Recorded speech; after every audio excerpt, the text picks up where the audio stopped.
right?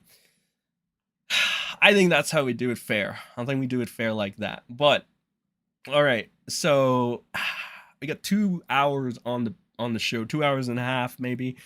3 hours is the maximum. I doubt we're gonna go that long, but 2 hours generally. 2 hour show, 2 hour and a half, whatever, depending on how much stuff we got. But it looks like we got quite a bit. From Rekieta versus Null to Rekieta apparently taking like a deal of some sort, having good news, doing his victory laps. He got back his kids. All he needs is to have his, his parents or so, or Lady Racket's parents, just watching him, I guess. Like, just making sure he doesn't do drugs in front of them.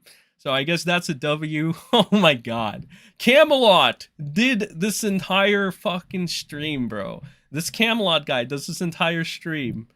Oh my god. And the title is that Rekieta won and stuff. All I saw when Rekieta got this, he got Camelot backing him up. He got freaking Ethan Ralph backing him up and stuff. And yeah, so again, now he's like, he took a deal or something, or he got his kids back or something. I don't know. That just kind of sounds like you bent over to the government, which wasn't that the entire narrative you were going against? So you were trying to portray yourself out to be like this tough guy on the internet or whatever. So we got quite a bit. Holy fuck. Okay. Got a lot. Let me show you what I mean by that. So of course I gotta go to our wonderful clip channel that gets all this shit for us. Never lets us down. She's a trooper. Our very own Elissa clips over here, going through the garbage so we don't have to, ladies and gentlemen. Good old Elissa. All right. So here we go. We got Alicia Sweep as a liar. That is the person that is, I guess, doing Nick's case or some shit. I don't know, Nick kind of like alluded that something should happen to her or something. He does this stupid shit where he like alludes that people should, I mean, I think they call it dog whistling, but I think that term's been like used up. It's got some negative stigma. I don't know. He just kind of alludes to something should happen to her, that she's like a bitch or a bad person or something, and wink, wink, don't judge or whatever. That's what Nick typically does. I'm going to do that to him various times. In fact, if I had a sizable enough fan base, I'd do that to him all the time. I like to treat people like they treat others. Keep the same energy, all that shit, right? So if you want to be a piece of shit, I will be your karma man, gladly. And I don't care like if I look mean doing it, okay? So Rekieta does that or whatever because he's, based and cool, I guess. He talks about his case here. He's having, see, this is the first time Mr. Rekieta's happy in a while. He's got a nice little dapper feel to him. He's got his thumbs up. We got the Rekieta versus Null dropping the DMs or whatever, right? We got Camelot 331 right here. Ultimate Sweet Boy over here. Fresh out of GameStop. The Rekieta CPS case update right here. Taking his victory laps. We had this, the Rekieta segment 2 days ago. All right. We got an Ethan Ralph segment here. All right. The Kino Casino reacted, of course. Meme Copium. Here's Aaron again trying to stay relevant, I believe. We got some Ethan Van Skyber stuff. Oh, and then there's the LolCow Live stuff, which I have refused to cover, really, because, again, as you said, I've told you before, it just doesn't really pique my interest. I think this one is funny, though. I might go over these. Honestly, here's what I'm going to do. I'm going to put up another poll, right? I don't even know if I have a poll up right now. We're going to put up another poll, and you tell me which Rekieta clip we want to go over first. Let me show you. Okay, so here's the clips we're going to be working with. All right, I'm gonna go Rekieta talks, and you gotta pick very carefully, okay, because these are probably going to fill out the entire Rekieta segment. We got the 22-minute clip. Rekieta talks about his case. Then we got Rekieta versus Null dropping DMs. 45 minutes. Okay, we're only going to be able to do one. You guys have to be very careful what we choose. This is going to be the entire Rekieta segment. Granted, I'll give you an extra. If we do this clip, if we do Rekieta talking about his case, we can also do Camelot talking about it. So you get a 2-for-1 deal on that one. But if we do Rekieta versus Null, we're only getting that segment, and then we're done. And then we're moving on to Jimmy aka MrBeast. So yeah, choose wisely. I'm gonna put the poll up right now, and you guys are gonna tell me. Let's see right here. Feast on the Beast. Yeah, okay, so apparently we got a lot of people that want to feast on the Beast. That's good. Sorry if I'm hitting you a million miles an hour with this with these polls, man. I'm making you guys do extra work by hitting a button, but you know, sometimes we gotta do things. So which one, fellas? Which one? Camelot. Yes, Dollar Tree Merch. Rekieta talks about his case, or Rekieta v. Null. Which one are we doing, ladies and gentlemen? Which one? Big ups Elissa Clips. That's right. That's right. Big ups Elissa Clips. All right. So we got two. You choose, ladies and gentlemen. While you choose, though, I'm going to give you a little bit of time to choose. Because I do, like I said, there is one thing that I found extremely funny that happened on Lolcow Live. Vito. Okay, Vito, the guy that has said very questionable things about the children, kind of like cool with Rekieta now for some reason. One would say poisoned Rekieta's mind, even made Rekieta start doing these weird kid jokes that is like ha ha ha ha ha, something like that about children. I don't know, bro. It's weird. Vito actually bodies the shit out of Keemstar. It's fucked up, dude. It's really fucked up, because the way people are looking at it is like this pedophile is bodying the shit out of Keem, and it's fucked up. All right, because Vito should be an easy fucking W. You should be able to absolutely destroy this guy, right? He went from like talking about how he has fantasies about doing this to kids and like quote unquote joking about it. That's what he's entirely known for. Shit about like defending pedo rights, Mr. Girl shit, just all around, like, why the hell would you involve yourself in this kind of fucking shit? So this guy should be an easy W. Fucking, he bodies the shit out of Keemstar. That's fucked up, dude. You never want to have Vito body the shit out of you, okay? Because that's like again, like, how the fuck does that happen? But it's shit you not, Vito bodies the fuck out of Keemstar, and it's so fucked up. I actually feel really fucking bad. And on this one, we have like Camelot, trying to host Lolcow Live, because, Camelot's a little, when he's not balder washing, he's a little clap goblin, likes to go everywhere, keep the midlife crisis afloat. But yeah, we're going to have Vito talking to Keemstar, all right? And, it's what I perceive to be bodying him, all right? So we're going to have that. We're going to watch this before we get into the lovely poem and give you guys some time to decide what we're gonna be watching. So now, okay, let's watch this shit show. Let's see what happens. Vito, God, he's fucking terrible. Oh, you ready for Vito? This is gonna be fun. What's up, Vito? What are we crying about today, Vito? Go ahead, Jim Sterling on Vito. Hello. God. Sorry, I was listening to the show. Is my camera on? Not yet, guys. Ladies and gentlemen, we have the famous pedo supporter, Vito. What the fuck? What a fucking way to enter this, bro. What a fucking way. Okay, here's the thing. He's not, I can't say he's entirely wrong because of all the shit Vito has said. And then it's like, it's fucked up, dude. It's just not right. You've seen what he said. You've seen what he's alluded to. And now he does this weird thing, right? Where he's just doing like the 180, and he became friends with Nick for like 5 seconds. And then all of a sudden he was like a tough guy. And all it took was Nick starting to say, oh, Vito's just joking. I'm a lawyer, guys. Trust me, he's joking. And then all of a sudden Vito feels like a tough guy. And now we were just supposed to forget the fact that he was going around saying he wants to touch kids. So again, Keem is not entire, like, this was okay, but I don't know, man. Vito de Pedo kind of fucking pops off against Keem, and it's kind of fucked up. If I remember correct, maybe I was hallucinating, maybe it was like an alternate timeline that this happened, but I don't know. Let's see what happens. All right, let's see. The biggest pedophiles on YouTube, Vito, right, Keem? Yeah. How's your little girlfriend doing? My little girlfriend? Yeah. Beyonce now, motherfucker. How's your young girlfriend doing? My 23-year-old fiance is doing great. How old are you? I'm 42. So you're 42, she's 23. That means when you were 23, she was 5? Yeah, it's a good thing I didn't meet her when she was 5, huh? Jesus Christ. Oh my God. Okay, you would never see old school Keem just like fall into this trap. Okay, like, I mean, look at fucking Boogie. He's just all spaced out and shit. Look at Wings. He gets serious all of a sudden. That's the thing, bro. It's like, I pointed this out too. Now I'm not gonna call Keemstar a pedo or anything, right? Because that's fucking stupid. That's retarded.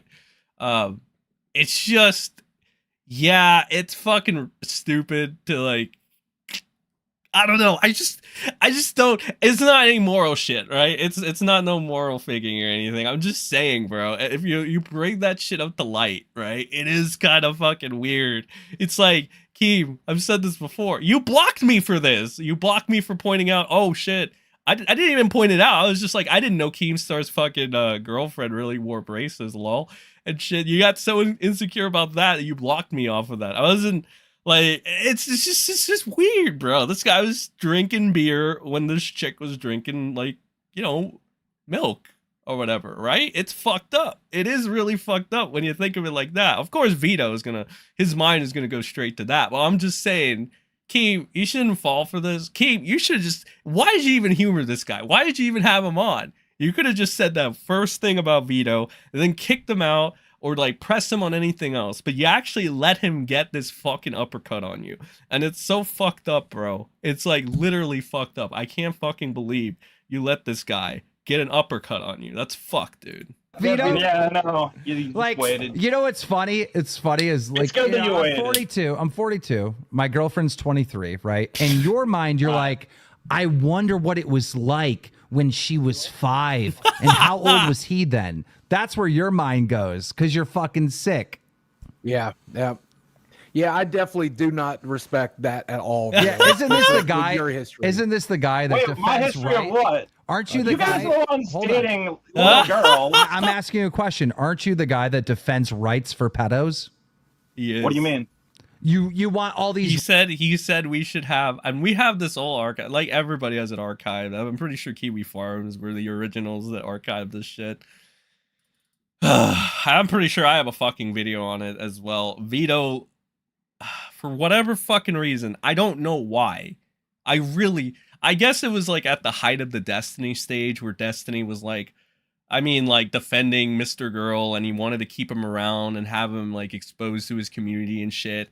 And then Destiny was making those weird jokes about wanting to have sex with 10-year-olds and shit because that's, I mean, to the DGG, I guess that's based or some shit. So like, what the fuck? I don't know. I guess Vito got like inspired by that, and he was like, "Oh, I can just do this." Like, probably not, bro. I mean, like, you say a lot about Destiny, but at the very least, he doesn't look like you. All right, like if you say this pedo shit and you look like one, it's just not a good look. Vito doesn't have the swag, okay, to avoid, you know, being labeled as one. Look at him. He's a fucking neckbeard. He's fat. He's like, again, he just looks like your classic flex offender out there. You know what I mean? It's just like, and when you're blatantly making these quote unquote jokes and shit, and yeah, it's just not like you fucked yourself, dude. You fucked yourself, and you were defending. You wanted to do rights for maps and shit or something, and it was really weird. And a lot of people on the internet got pissed off at you for it, and you were like going back and forth with them for like multiple days and shit. And then you nuked everything, and now here we are, right? And then Rekieta gave you a shout out for some fucking reason. He's like, Vito's not really a pedophile, guys. I'm a lawyer, trust me. And now here we are. Okay, so let's continue the battle of these two grown adults. Rights and privileges for pedos because you What want to. rights? What do you mean? What are you talking about? You went You viral don't know. for years. You have no idea what well, you're why talking don't you about. explain You it? tell us. You explain it. Explain It's your what? position. Explain what? It's What your is my position. Okay, let's see if he's actually going to explain it or if he's going to keep weaseling out of this. It is Okay, your what is it? position. Okay, so you're not going to explain What's your my own position? position? All right. What do you mean? I know what your position All right, is. all right. That you're talking into the wrong mic. Okay, He yeah, so like that over there, like, okay, they kick him out, but it's worth noting, Vito never, like he deflected the entire time. He pretended not to know what the fuck he was talking about. Vito, it's what you're infamously known for, like on the internet. So to play stupid is just dumb. Like, what is this shit here? Somebody else comes in? I don't know. No, you guys are so insane because you had Vito on the show to do, you know, like a pre-recorded show or whatever, a podcast, and you guys didn't do any homework on him. When you have a guest on, you got to do homework so you can ask them like spicy questions. You know, Vito comes on this show with you guys and you handle it with like kid gloves. Yo, I don't want to be that guy, Keem. You know, I'm gonna take your side over fucking, you know, Vito the pedo and shit any day. I think anybody would, but don't. I think the Keem doubt protests too much. Didn't you do the same? Aren't you technically still doing the same with Lyrics, dude? Like, again, it's like the same thing, right? Like, that crowd, right? Keem, fucking Diorio, Turkey Tom, and granted, Tom killed off Lyrics from his group now, or from his circle. Tom has kind of moved on to like the Millionaires Club and shit. He's not really there, but like, you know, the Diorios, the Keemstars, the Tommy C's and shit, right? So everybody knows about Lyrics and the lolly stuff, right? And you know, if you don't think there's anything wrong with that shit, all right, fair. The problem here is he kind of pulls a little bit of a Nux Taku. You know, he starts, you know, doing the whole, oh, lollies, pedophilia and shit, and it's like then Lyrics gets exposed. Keemstar knows about it because he literally references it. Now that he's mad at Lyrics, fucking Nick can't say anything about it. Nick stays fucking quiet about it as a favor to Lyrics. And now Turkey Tom just straight up left Lyrics. He blocked him. He wants nothing to do with him anymore. So it's like, you know, I gotta call it like it is, Keem. I'll take your side against Vito. But you're a little bit of a hypocrite yourself, bro, because you're like, you don't do your own homework, or you have done your homework, and you just don't give a shit. So again, kind of a hypocrite move. I don't know. I'll still take Keem's side over Vito's, but like, you know, Tommy's supposed to be the asshole, and I don't know why he fumbled that one. First yeah, that's another thing. I don't know why Tommy C and like his co-host or his right-hand man Matt are friends with Vito, or just like give him the time of day in any way, shape. Anybody that fucks with Vito, I kind of like gotta question your, like, you know, okay, it's a hot ticket to harp about pedophilia on the internet and pretend like you're anti-pedo and shit, right? Or like lolicon or whatever. It's a hot thing. It gets you a lot of clout. It gets you a lot of money to do this shit, right? A moral grandstand about it and look, you know.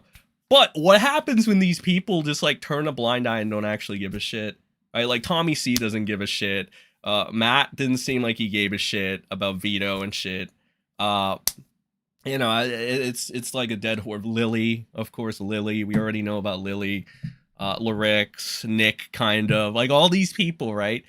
Muda, even Mudahar. Mudahar has done this. Like, Mudahar, Mr. Anti-WallyCon, he's gonna follow Rev Says Disu. Yo, the guy that posts questionable shit all the fucking time and has interesting takes about the matter. It doesn't make any fucking sense, you know?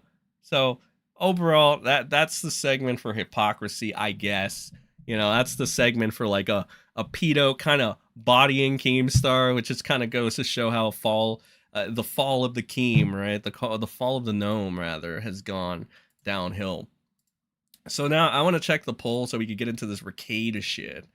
So we got 50. Okay, I'm actually surprised. 59% of you want to hear Nick talk about his case.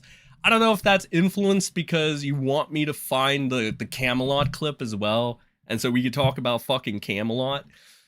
I'm guessing, but yeah, sure. Let's go ahead and do that then. All right. Well, I guess we're gonna do Rekieta talk, and I guess we'll leave Rekieta v Null for. I don't know. We can split these up into. I guess I can make them like individual uploads if I find something good. I'm sure like the A-loggers and the farmers, they'll find something spicy on this, and then I'll just put the info out there in like a separate video, in a digestible video, right? So maybe we'll trim this 45 minutes to 20 minutes or something, and I'll have it up like this week, or following week rather. It's been a little hectic with the news or whatever, and trying to figure out a format for things, right? Which on that note, real quick, right here, I got a poll, right? So, right here. So I was thinking of doing like this shout out for the $5 members and more. You know, apparently a lot of people want it, or a good decent amount. We'll wait for that to get to like 100 votes, and then we'll like finalize it. There's the MrBeast stuff, an upload, the gameplay footage thing. Okay, so like predominantly people want me to switch in between, but it looks like gameplay comes in like at the last place or something. So it doesn't really, I guess gameplay doesn't really matter that much, right? So I'd probably just rather do the display screen thing, you know, like whatever I have here, like right now. And that'll probably be better in a sense. All right, that'll probably help out a little more on the time constraint. At least, okay. So there's that. What else do we got? What else do we got? Okay, I think we can go on to the main thing right now. All right, and that is, we got our Rekieta Law, Nick Rekieta update. All right, let's do this.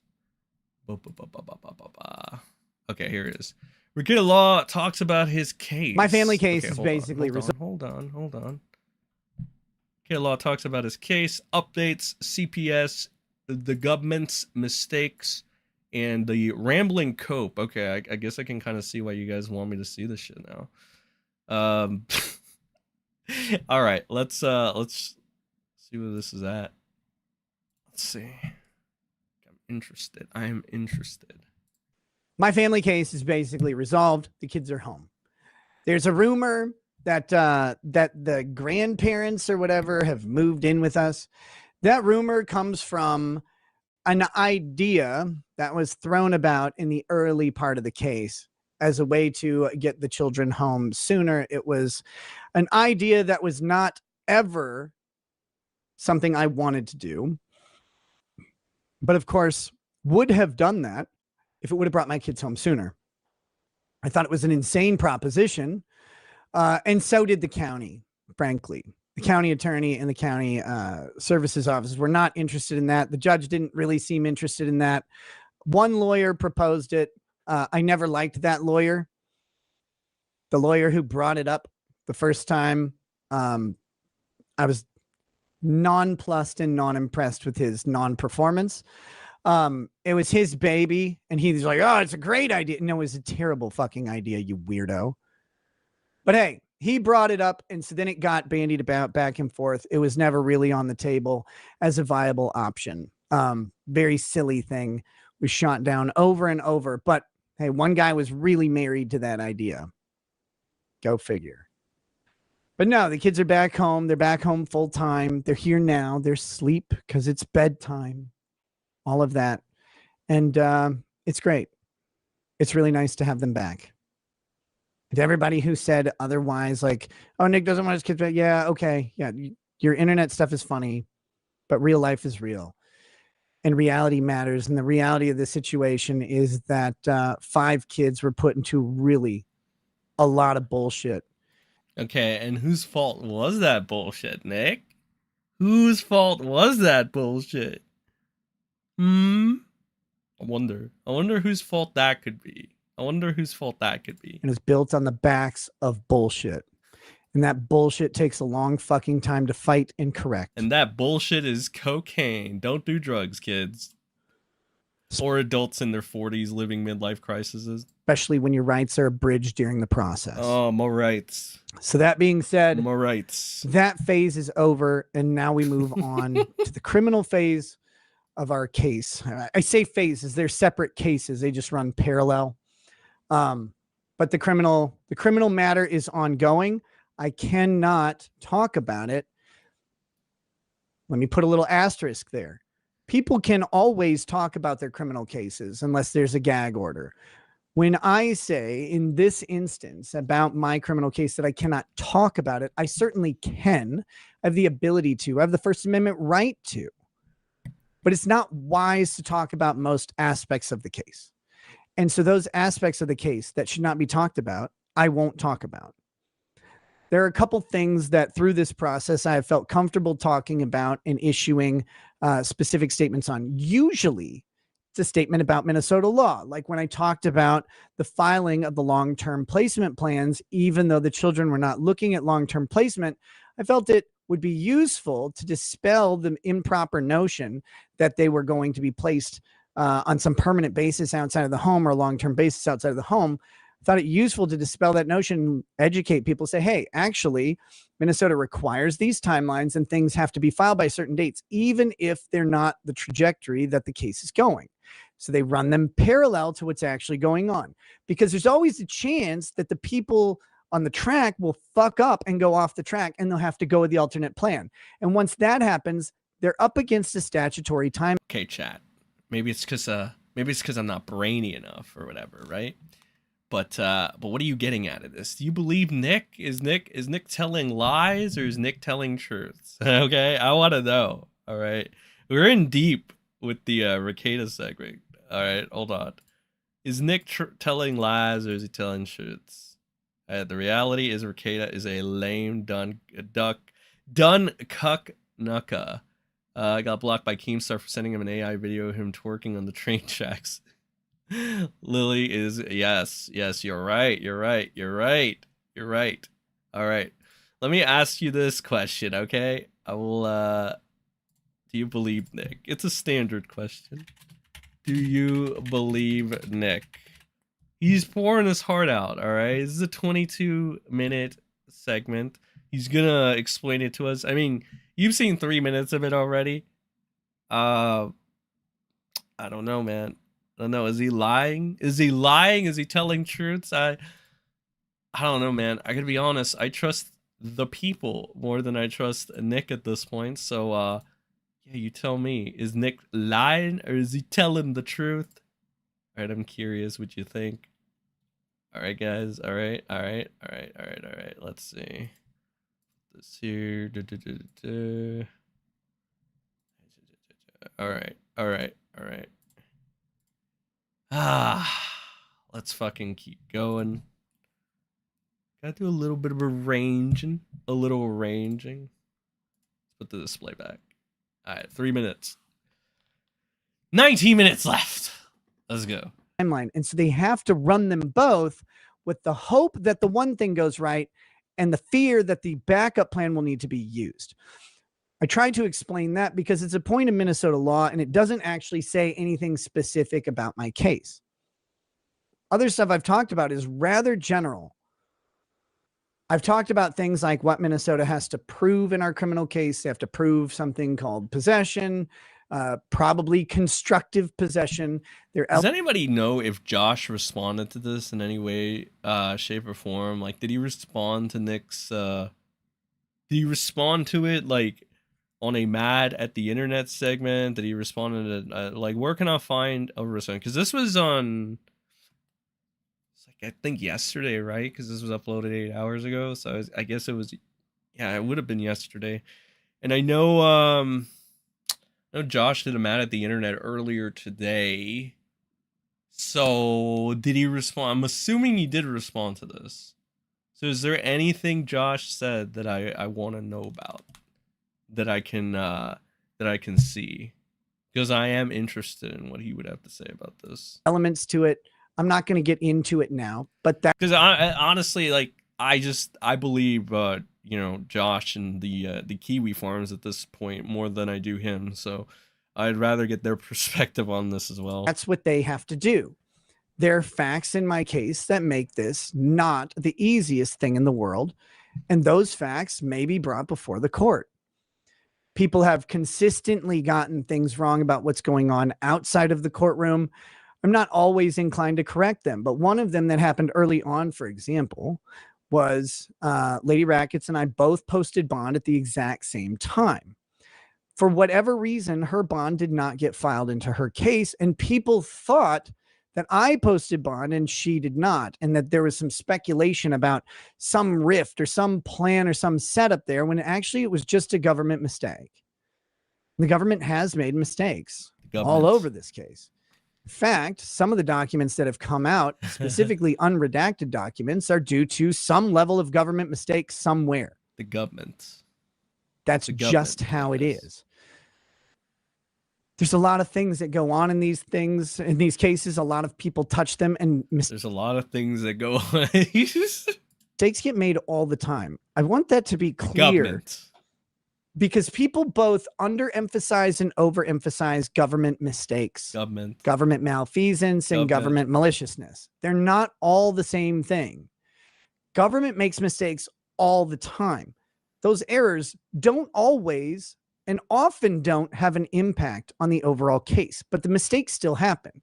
The lack of filing of the bond for Lady Rackets at the same time that mine was filed probably was not going to have any income. There's a theoretical possibility that the bond not being filed could in some way lead to, like, that weekend before it got corrected. Okay, real quick. I wanna see chat if anybody fucking, because I honestly would rather hear fucking Noel.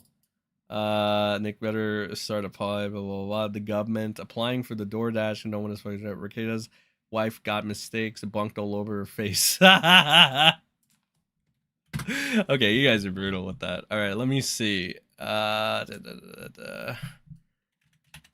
where I can find an update on Rekieta.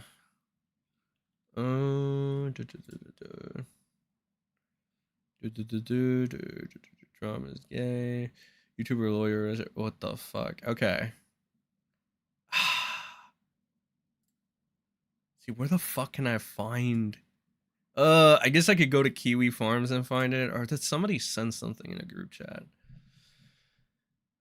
Did Noel talk about this? That's what I want to know, chat. I want to know fucking Noel talked about this. Oh, thank you. Found it. Thank you, Patrick. Jesus. All right, all right. Oh, this is timestamp too. Let's fucking go. All right. All right, cool, cool. Yeah, yeah, yeah. All right, Patrick. Good looking out. This is good. Okay. Mad at the internet. August 9th. Let's go. All right, well, I promise we'll come back to the Rekieta shit. Or whatever the fuck he says. But I do want to I want to see what Null wants to say about this whole thing. Okay? I have to know. I have to fucking know, bro. Let's see. Mad at the internet segment right here. All right. We got timestamps on this shit. Intro, late start, hamster, UK updates, Adam Britton, Josh's special interest, MrBeast, Ralph, Rekieta segment. Oh, okay. This one goes on for quite a bit. All right. All right, cool, cool. Which is again dropped. All right, let's do this. 1 hour and 26 to ooh, okay. This one lasts quite a bit. What the fuck? Let me see. All right. Well, shit. Oh my god. I don't know, man. It's like between fucking listening to this idiot babble and just being a fucking dipshit, or just watching fucking Null actually talk some common sense. I think I'm gonna go with Null. Honestly, I don't fucking want to go with like the Nick's just coping for like 20 minutes and just feeding lies and shit. I'll just listen to Null instead. So. And this is another transcript from the Child Protective Services case that Rekieta is involved in. And I'll just read the synopsis here from Autistic Right Again. Miss Barber, who is one of the Health and Human Services employee, believes that the children cannot be returned to their home because it is unsafe as of June 6th. She states that allowing the grandparents to move into Rekieta's Coom Dungeon is a, quote, creative solution, though licensing might be complicated and the grandparents need substance awareness training. They don't know how the drugs got into Baldo's home and how the child tested positive. Baldo was cooperative and attending to the home visit with Miss Barber. She was able to enter the Coom Den, the master bedroom, and she was had a peek at the master bathroom and stated that there was a pug being kept there. So for whatever reason, their pet pug named Sunny is kept in the bathroom.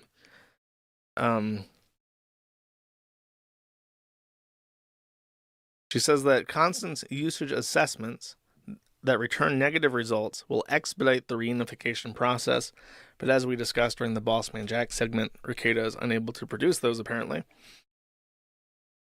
Rekieta's side filed that they would prefer custody, I think in this order: A, the kids just return home; B, the kids move in with the grandparents; 3, unsupervised visits overnight with the parents; and 4, similar to 3, but with the supervision of the grandparents; or 5, some other arrangement. They are trying desperately to suppress the hair follicle test of the 9-year-old testing positive for cocaine metabolites. They actually accuse Miss Barber. Miss Barber's not Health and Human Services. She's a guardian ad litem, which is a fancy term for someone who acts in the interest of the child who is not directly from the government. So this was a person who volunteers for this, usually undergoes some kind of training, and then will interact with the children and talk to them on behalf of the court to try and make a determination in their interest and represent what they believe is best and what the children have told them, and so on and so forth. And part of the reason why they're pissed off that the guardian ad litem, Miss Barber, should be dismissed is that she accessed the hair follicle test results. So she's trying to assess what to do with the kids, and in the process of doing that, obtain the results of the chromiography proving that there were cocaine metabolites in her hair. And they're saying that that somehow predisposes her to harsher considerations about Rekieta, even though it doesn't seem to be the case. They moved to suppress public access to the case because Rekieta is a public figure. Wait, hold on. Baldo wants the documents gone despite openly stating that all court hearings should be 100% public to ensure transparency, to hold the state accountable, and to grift money off of others' misery. Actually, he didn't say that last part, but he was fine doing it to other people figures. They bitched about the names of the children and the birth dates being public, with 2,200 views and redacted versions having 40,000 views. Cry more. And they bitched about releases of other documents. For discovery, Baldo and our wife's lawyers want the following: records pertaining to the hair follicle tests of the children, Omega Laboratories, instrument printouts and chromatograms, positive and negative controls relating to the children's follicles, hair follicle tests, operating procedure of the laboratory workers, curriculum, error rates, blanks, and controls relating to the hair follicle tests. Second set of documents: notice of the hearing. The guardian's attorney demands. Okay. Guardian and Miss Barber may rely upon Baldo and our wife's hair follicle test. She can access all documents relating to this case. Baldo and Rekieta, the wife, want the following: records pertaining to the hair follicle test, Omega Laboratory instrument printouts of chromatograms. Now, this is a weird one. I don't know what the fuck a chromatogram is. I think that he means the chromiograph. Or I'm not sure what they're asking for. I don't know if that's a thing. Can I just search this real quick? While Josh does that. Something Okay, he found it. Whoa, okay, the first time Josh's internet doesn't fucking buffer for 5 seconds. Chromatography. That's a hard word. I don't know what a protomogram is, though. It does show up, though, so it must be relevant. Maybe it's just another name for it. The controls, the operating procedure. They basically are trying everything they can to find out how to get this evidence dismissed for being inaccurate. I don't know if that's going to work out for them, though. Let's fucking go. And then, of course, this ugly hoe sees Fuck about Kiwi the Kiwi Farms and Josh. Fuck Kiwi Farms and Josh. Damn. That would be me. Okay. So that's just a brief court update regarding them. Now, I should explain that after Tuesday, okay, this is the someone stuff, told me in the Rekieta thread, just threw out there, it says, Josh, you're probably not going to get the body cam footage. Now, I don't like being told that I can't do something, especially when I really, really, really, really, really want something. So when he said this, I decided to actually personally review the statutes regarding the Minnesota release of body cam footage. And I found a very interesting point that I believe might allow us to get some of the body cam footage because we very strictly meet the criteria. Effectively, the sheriff's office of Candiota County is at liberty to release body cam footage to dispel rumors, which is not a very high bar to meet. There simply has to mean that there is a widespread rumor which can be dispelled to the benefit of public trust in law enforcement by the release of the body cam footage. And this is a very different burden than other burdens because, number one, we don't have to actually have Rekieta consenting to anything or saying anything too stupid himself.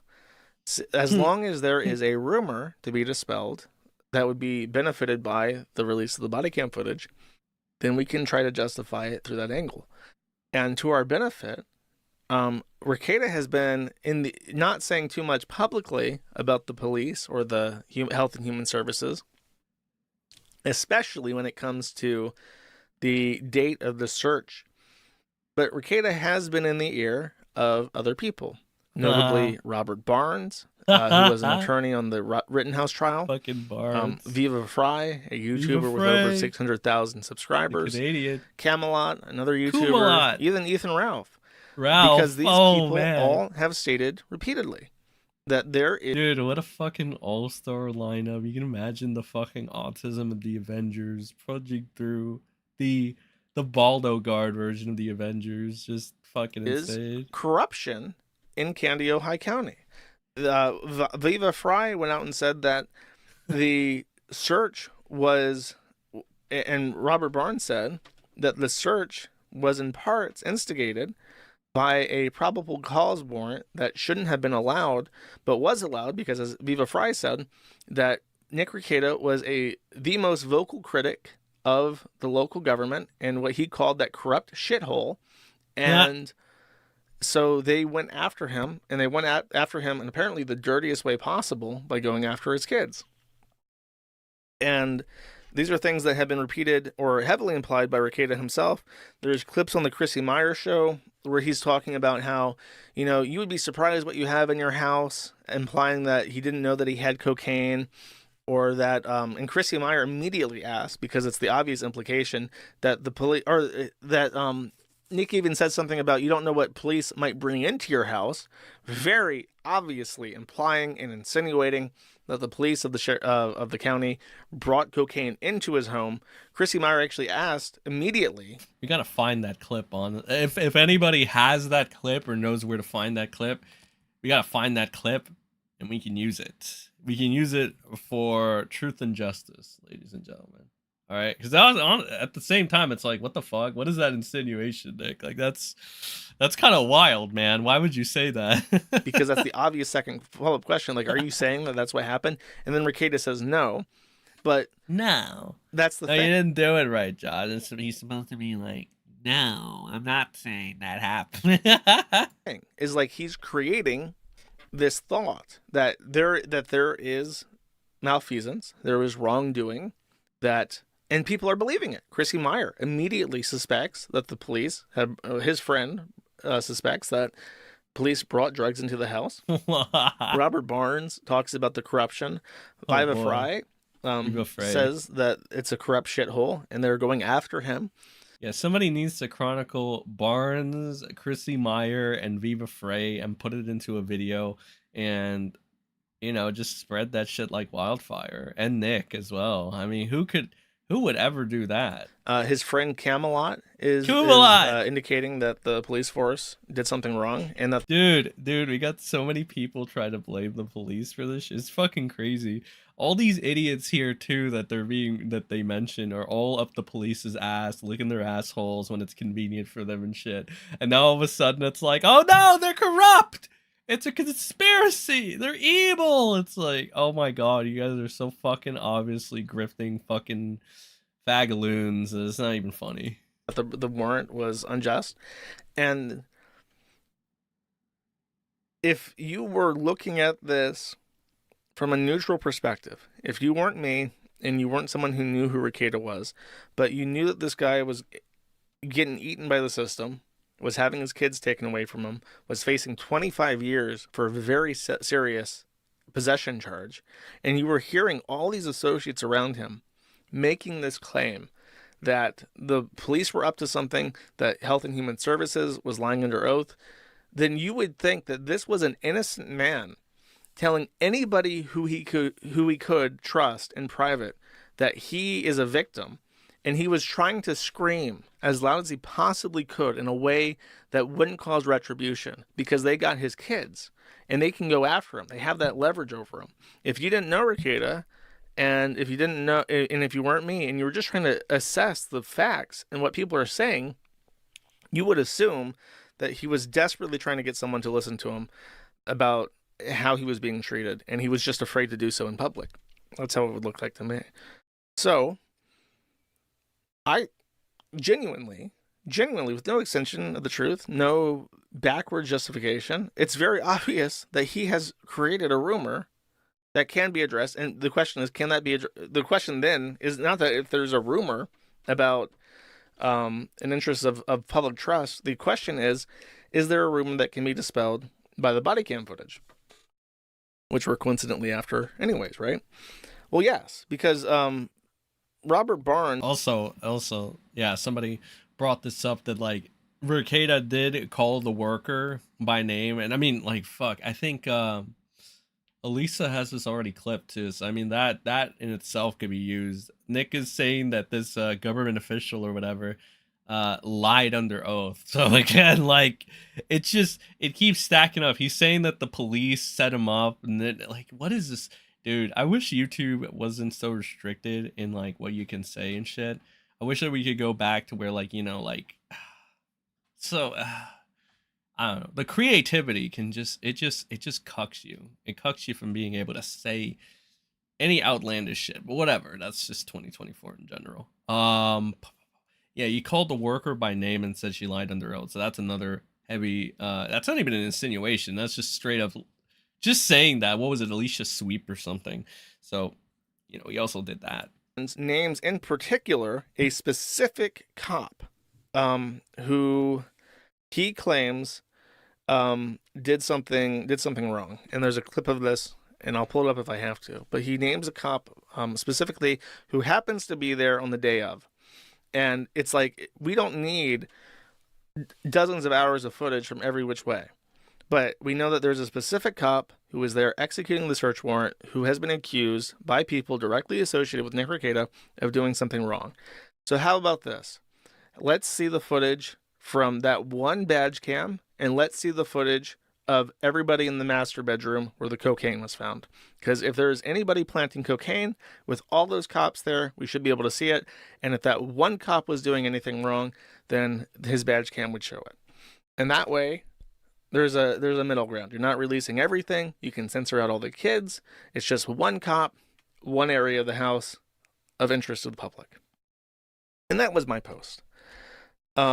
So I don't feel like there's anything wrong with that. I don't feel like I said anything wrong.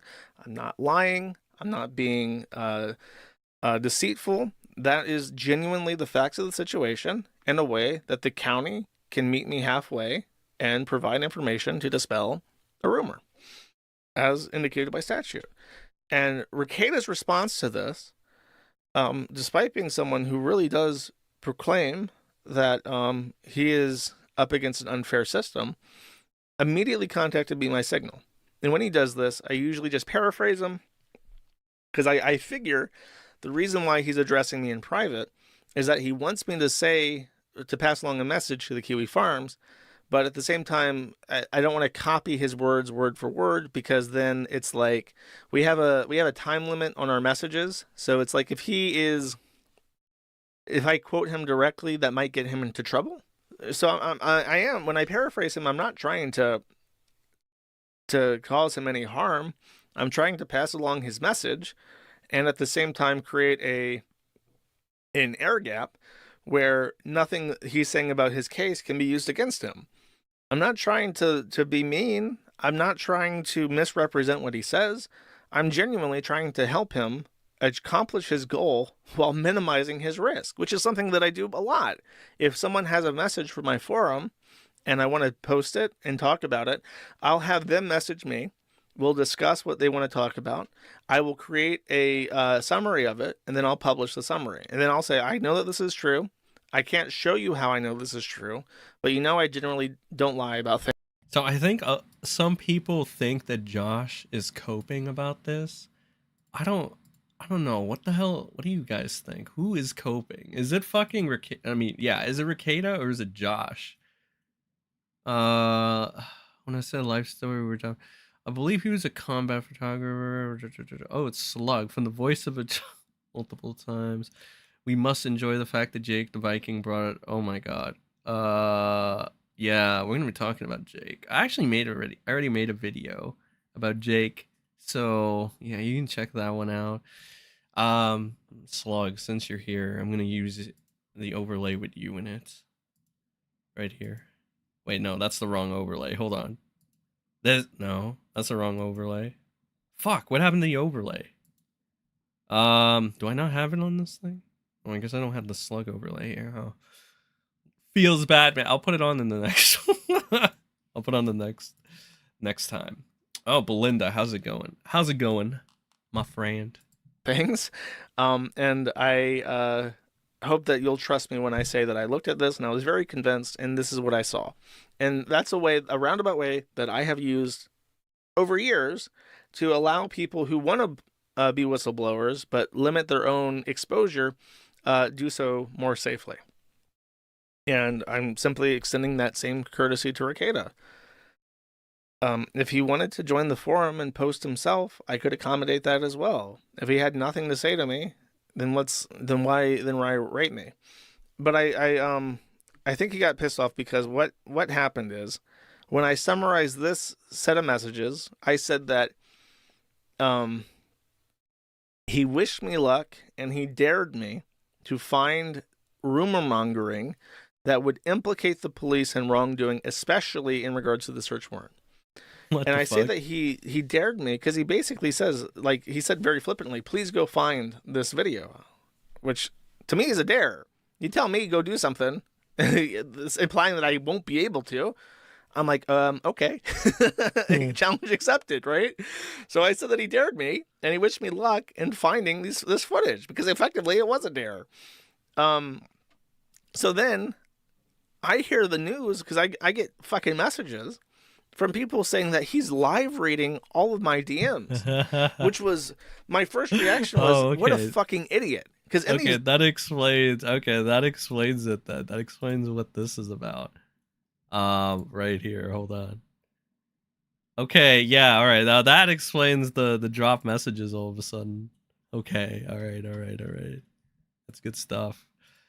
Oh man, now I really want to look at these.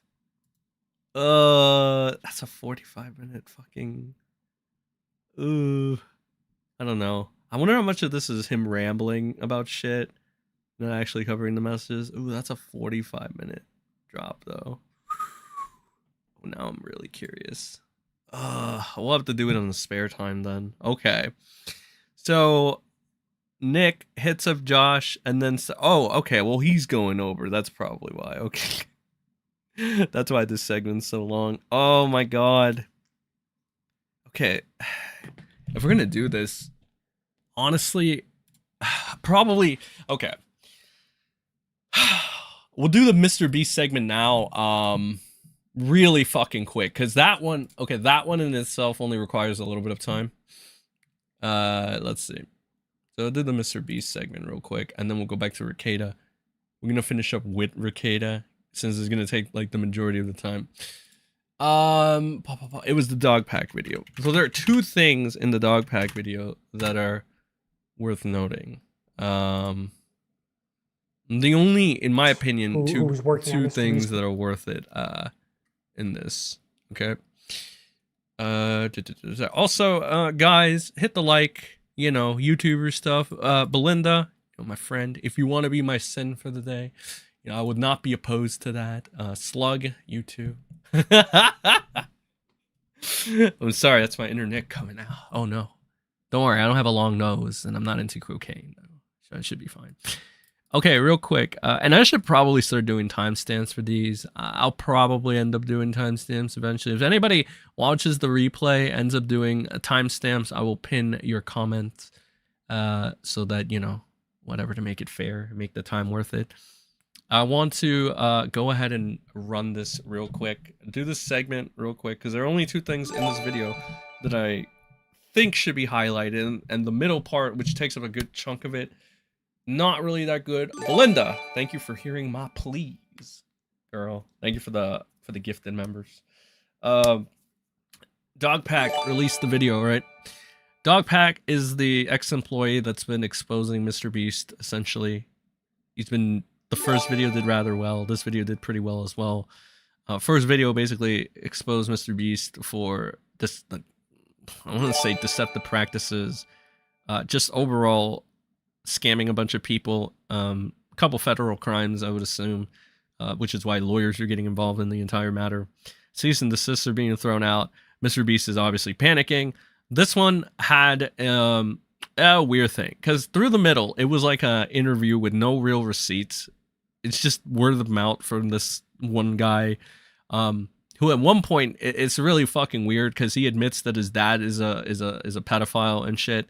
And I think he says that MrBeast made fun of his dad for being a pedophile, which, I mean, that's not like like, I know like a good majority of people that thought that was based of MrBeast for shitting on a pedophile or something, which, like, yeah, but also at the same time, it's like Chris is it's all fucked up, dude. The Kendrick Lamar song at the beginning is so fucking, like, it's so appropriate because everything, bro, everything is a pedo now, bro. Fucking, what's it called? We had Dr. Disrespect, we had Chris Tyson, Jake the Viking's brother, this guy's brother, apparently, or father, I'm sorry. It's so fucked up. But, like, a good chunk of this is just this guy, and even people that have rational takes were like, I don't know, they thought this was the most lackluster part. The beginning, though, was good because it exposes that MrBeast has been trying to suppress the info, at least from the mouth of this guy. But he's been he's been a truth teller, from what I could tell. The ending of this, too. All right, it's the thing that exposes the pedophile, all right? I'm going to go ahead if I can find that, because I'm pretty sure there's a clip of it. Pretty sure I put a bookmark or a like on it. Let's see. Okay, here it is. And it was from this user over here. This is the one thing that this guy said that actually had receipts, though. Which is interesting. Man, the way this shit works is crazy. I'll just let the clip speak for itself first. But let's see. He'll be in videos. He'll be in thumbnails. He'll be around. And whenever he is, he's wearing a mask. Why would you wear a mask? Why would you conceal your face? It's like, what are you concealing? That you are a registered sex offender? And that your face can be looked up on a thing? How much more can you literally cover up a sex offender with a physical mask? Like, do I have to, is it more on the nose? Or I don't know why they let him go, because... Okay, now, apparently, at first, in the video, Dogpack, like, docks the pedo, which is fine. If he docks pedos, it's cool. I think that's kind of based, to be honest, but, you know, I know it's going to be a hot take. Maybe, possibly. I hope it's not. And this is the charge here. He preyed on, like, a child, literal child. Not even, like, we're not even playing, like, Vito, Mr. Girl, Destiny games right now with, like, the you know, like the teenagers or the Heba-Duba files. No, this is a literal prepubescent child, right? And Jake the Viking's fucking brother-in-law, who he's defending adamantly right now for whatever fucking reason, because he thinks that's a good idea. That guy, right, is, hold on, right here. See where I can find him. Yeah. So this guy over here, this guy's brother, right here, Jake Franklin, is he's the guy. He's the Delaware guy. He's who we're talking about here. Which kind of explains why Dogpack went on to make a tweet saying, do not harass this person or whatever. There's a couple things I find wrong with that. Like, number one, like, why wouldn't you want to harass a pedo, right? I mean, is that like really a hot take? Like, is that really, like, it kind of fucks the anti-MrBeast crusade up, right? Because it's like, you're going at MrBeast and Jimmy for hiring pedos. Jimmy has like gotten rid of all his fucking pedos for whatever reason, right? Whether it's optics or whether he's just like, he didn't know about, whatever the case, whatever, right? This guy is doubling down. This guy is literally protecting him, right? He's protecting him. Optimus has an exchange with him, right? And literally quotes him. Optimus uses his own words against him. He says, he's your brother-in-law and you're here grandstanding for him, saying, quote, believe he did nothing wrong, and you stood by as he was hired for years to make content for children. So this fucking freak show is equally fucking responsible. If you're gonna hate on MrBeast, you gotta hate on this guy. There's just no way. Because MrBeast's whole crime on this matter is hiring a pedophile. This guy let MrBeast hire him and then kept quiet about it, because lol, he's family. Now this fucking freak is fucking blaming an 11-year-old, right? He's like, I know the full story. The 11-year-old's to blame. This guy is a fucking, oh my god, dude. Like, I literally can't say what I wish would happen to this guy. Like, this goes beyond any hate for Rekieta, right? This guy makes Rekieta look decent. What a fucking piece of shit.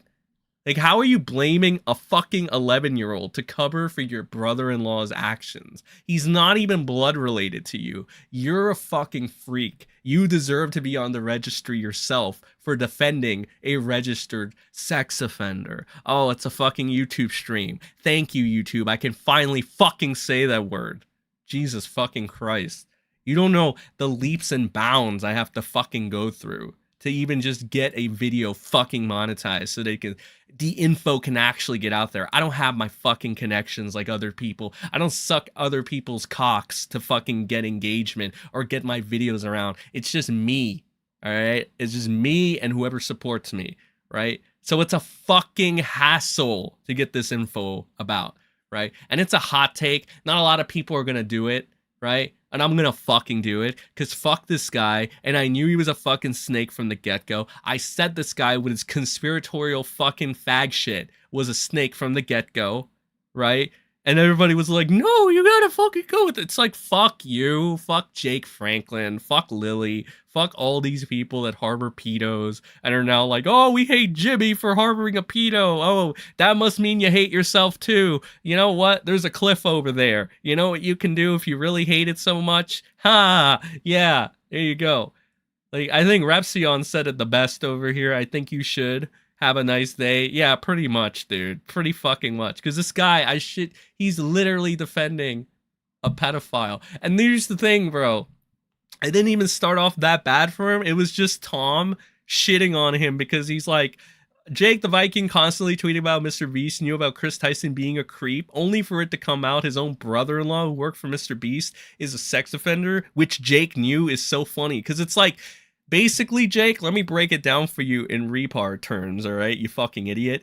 You're the same as MrBeast. You are literally MrBeast if he was less famous, Jake. That's the point. You are MrBeast if he wasn't famous. You are a less important version of MrBeast because you did the same thing MrBeast did. You fucking freak degenerate fagaloon. Ooh. Oh my god, anybody defending this guy, bro. Anybody fucking with this guy, dude. It's just so fucking disgusting. Cyber Katie, thank you for gifting 5 memberships. Really appreciate it. It's just fucking disgusting, bro. Like, look at this shit. The fucking clout engagement shit. Again, look at this. Jimmy knew. No accountability. The silence is deafening. He just keeps getting worse. Here's the truth. Yes, Delaware is my brother-in-law. Yes, he is. When he was 21, a 16-year-old accused him, blah, blah, blah, when she was 11, right? So it's like, and here's like, for the charitable interpretation, it's like, oh, well, you know, pal, he was actually 16 and she was 11. It's like, what the fuck? Like, are we really gone that far in society where you want to give this guy the out for that, right? Or it's like, oh, he took a plea deal. It's like, motherfucker, if he took a plea deal, that means he's fucking guilty. That means he's guilty, and he didn't want the worst thing to happen to him, so he settled for the least worst thing. Either way, he's still fucking guilty. Something happened. You fucking freaks. You disgusting bastards. You anybody, I swear to fucking God, anybody running defense for this freak, you all deserve to be in the fucking registry. You fucking disgusting individuals, bro. I'm not, like, this is not me moral grandstanding about it. I know I'm not allowed to moral grandstand because, you know, apparently I've lost that right for being a bad person or a mean person throughout the years or whatever. But I am so sorry I have to go back on it for this 1 second because this is just, I don't know why. Genuinely like, I am in genuine rage. I know it's not cool. I know, bro. I'll never be Medicare. I've come to that realization. I just can't help but get worked up over this because it's fucking disgusting. Number one, grifters like these, right? Grifters like these will farm engagement and try to be relevant. Listen, how many people gave a shit about this freak before he started crying, Mr. Beast, Mr. Beast, Mr. Beast, Mr. Beast, while doing the same thing Mr. Beast did? And never mentioning it up until he got exposed. Which, lol, he got exposed by Dogpack of all people. Ha ha! You know, I don't want to criticize Dogpack too much, but it's kind of funny. Two things. One, you probably thought the crowd was so stupid they weren't going to figure out that fucking Delaware was connected to Jake, which is probably why you didn't blur out the thing at first. You're like, oh, the people are so stupid, they're not going to figure out that Jake is fucking Delaware's fucking brother-in-law. Well, you underestimated the internet for once, pal. I'm sorry. You underestimated Kiwi Farms, too, because apparently they caught on real fast. Then, Dogpack blurs the thing when he realizes his buddy Jake's brother-in-law is fucked now. Because guess what? Kiwi Farms doesn't fucking like pedophiles. So they will actually do the worst thing, or possibly do the worst thing. Who knows? Who knows? And I'm glad. And I'm fucking glad. All right? And no, Dogpack. Nobody should respect this guy. All right? You know what? I want to find the fucking tweet. Right? And again, I apologize for getting worked up about this. I just think it's fucking ridiculous that we live in this fucking world, bro. All right? I am so fucking sorry about this, all right? But there's just no fucking, here it is, right? Here it is. Serious. Regarding the offender in my video, please do not post his address. Do not harass him. He has a family. Number one, he doesn't deserve to have a family. A registered sex offender does not deserve to have a family. You're fucking insane. You're not insane for calling out Mr. Beast. You're insane for fucking making this take. 5,000 people are insane for thinking a sex offender should have a family. Do not harass him. What do you want to do to a guy that preyed on an 11-year-old? You think harassment is the worst that should happen to him, Dogpack? Are you fucking crazy? Do not post his address. Why not? You're exposing the shit out of fucking Jimmy, are you not? For doing what? Let's be honest. What? Jimmy's Epstein, right? Jake Franklin is Epstein too, on a lower scale. What the fuck is this? This is like the weirdest fucking stance that fucking Dogpack could ever make. Doesn't this just kill your cause a little bit? What the fuck is wrong with you, dude? Like, that is my main criticism to this guy. What the fuck is wrong with you? Like, please don't attack the pedophile. Fuck you. Like, literally fuck this guy for making this tweet. You want to get us up in arms about Jimmy? Sure, I'll join you on that crusade. Don't fucking tell me not to hate a sex offender, you dumbass. You fucking retard. Dogpack the retard. Don't harass the sex offender. Why not? Did he harass the 11-year-old? Yeah. Okay. So fuck you, Dogpack. All right. Number one. Number two, he's reposting this stupid shit. Are you fucking kidding me? Like, I gotta like fucking question, where's the logic here? Where is the logic in supporting a fucking guy that's defending a sex offender? You might as well be supporting Mr. Beast. And Mr. Beast, at least Mr. Beast knows to get rid of the fucking pedo, right? When he's exposed. This guy is doubling down. He got exposed and he's doubling fucking down. He's blaming a fucking 11-year-old. And Dogpack's just reposting it. Fuck both of you for that. I still need Dogpack for more information to get MrBeast, but this fucking guy has his own questionable values if he's gonna support Jake Franklin, who's blaming an 11-year-old for what his adult brother did. Brother-in-law, whatever. Here's Keemstar. MrBeast's ex-girlfriend. Yeah, we gotta keep the blah blah blah on MrBeast. All right. So I get it. This is just some mild criticism that's just kind of enraged me a little bit. Like, Dogpack, don't tell me that a sex offender deserves to have a family. Do not tell me not to harass a sex offender. And don't tell me to not go on a gray area on a sex offender. Because if I was a Kiwi, I would fucking post that shit everywhere. And you know what? I would do so much fucking worse. Because a sex offender does not deserve a family. A registered sex offender doesn't deserve anything. You know, the only thing that he does deserve, you can't say on fucking YouTube. And I can't believe how many of these fucking grifting, fake-ass motherfuckers out here are trying to disregard and downplay this shit. I don't want any focus to be moved away from MrBeast. Of course not. But to fucking try to call out MrBeast while simultaneously doing this, you guys are fucking retarded, bro. You're worse. Dogpack's just fucking retarded for this. You are actually MrBeast's fucking less successful version. All right. So he's fucking getting roasted, getting destroyed here. You know, it's just fucking like, it's crazy. These people literally want you to be fucking sympathetic to a sex offender. It's like, are you fucking insane? That's probably that's like the most fucked up shit I've heard, right? But other than that, you know, other than these idiots over here, let's get to the other idiots, all right? Fucking MrBeast and his stupid ass team.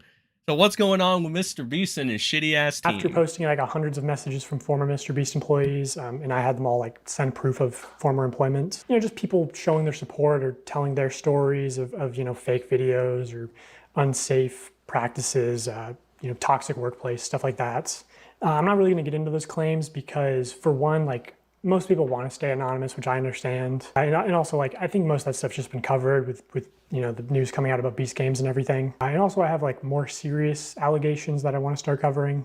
Also, I heard from a very credible source that MrBeast has been sitting on a response to part 1 because he was worried if he posted it, I would instantly respond with part 2. You know, like this is Kids Bop, Kendrick Lamar versus Drake. Also, I know MrBeast's secret CEO has been practically like harassing my people on, you know, hey, what's in part 2? What does he know?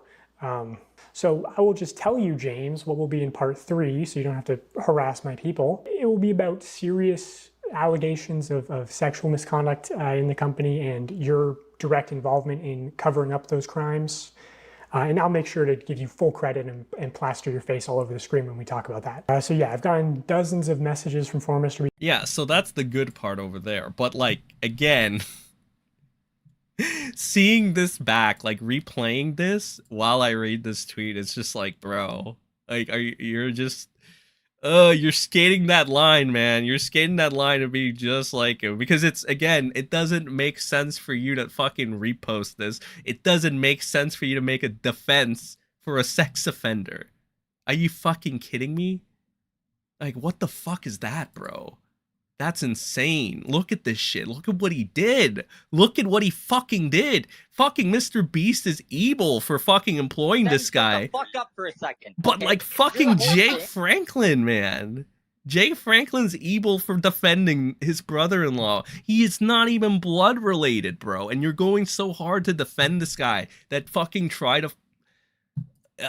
am I fucking insane here? Am I crazy? Am I the one going... Am I out of touch? Bro, like, what the fuck is going on? Oh, GG Evans, appreciate... Oh, shit, did I miss this? Luke 1712? Oh, wait. Colleen Christensen, I fucking missed... I'm so sorry. I had the headphones off, so I didn't hear the ringtones up until now. Colleen Christensen, Luke 17:2, 22. It were better for him that a milestone were hanged around his neck, and he cast into the sea, than that he should offend one of these little ones. Yeah, exactly. Appreciate it. Very large dono. Appreciate that. And GG Evans, thank you for the 10.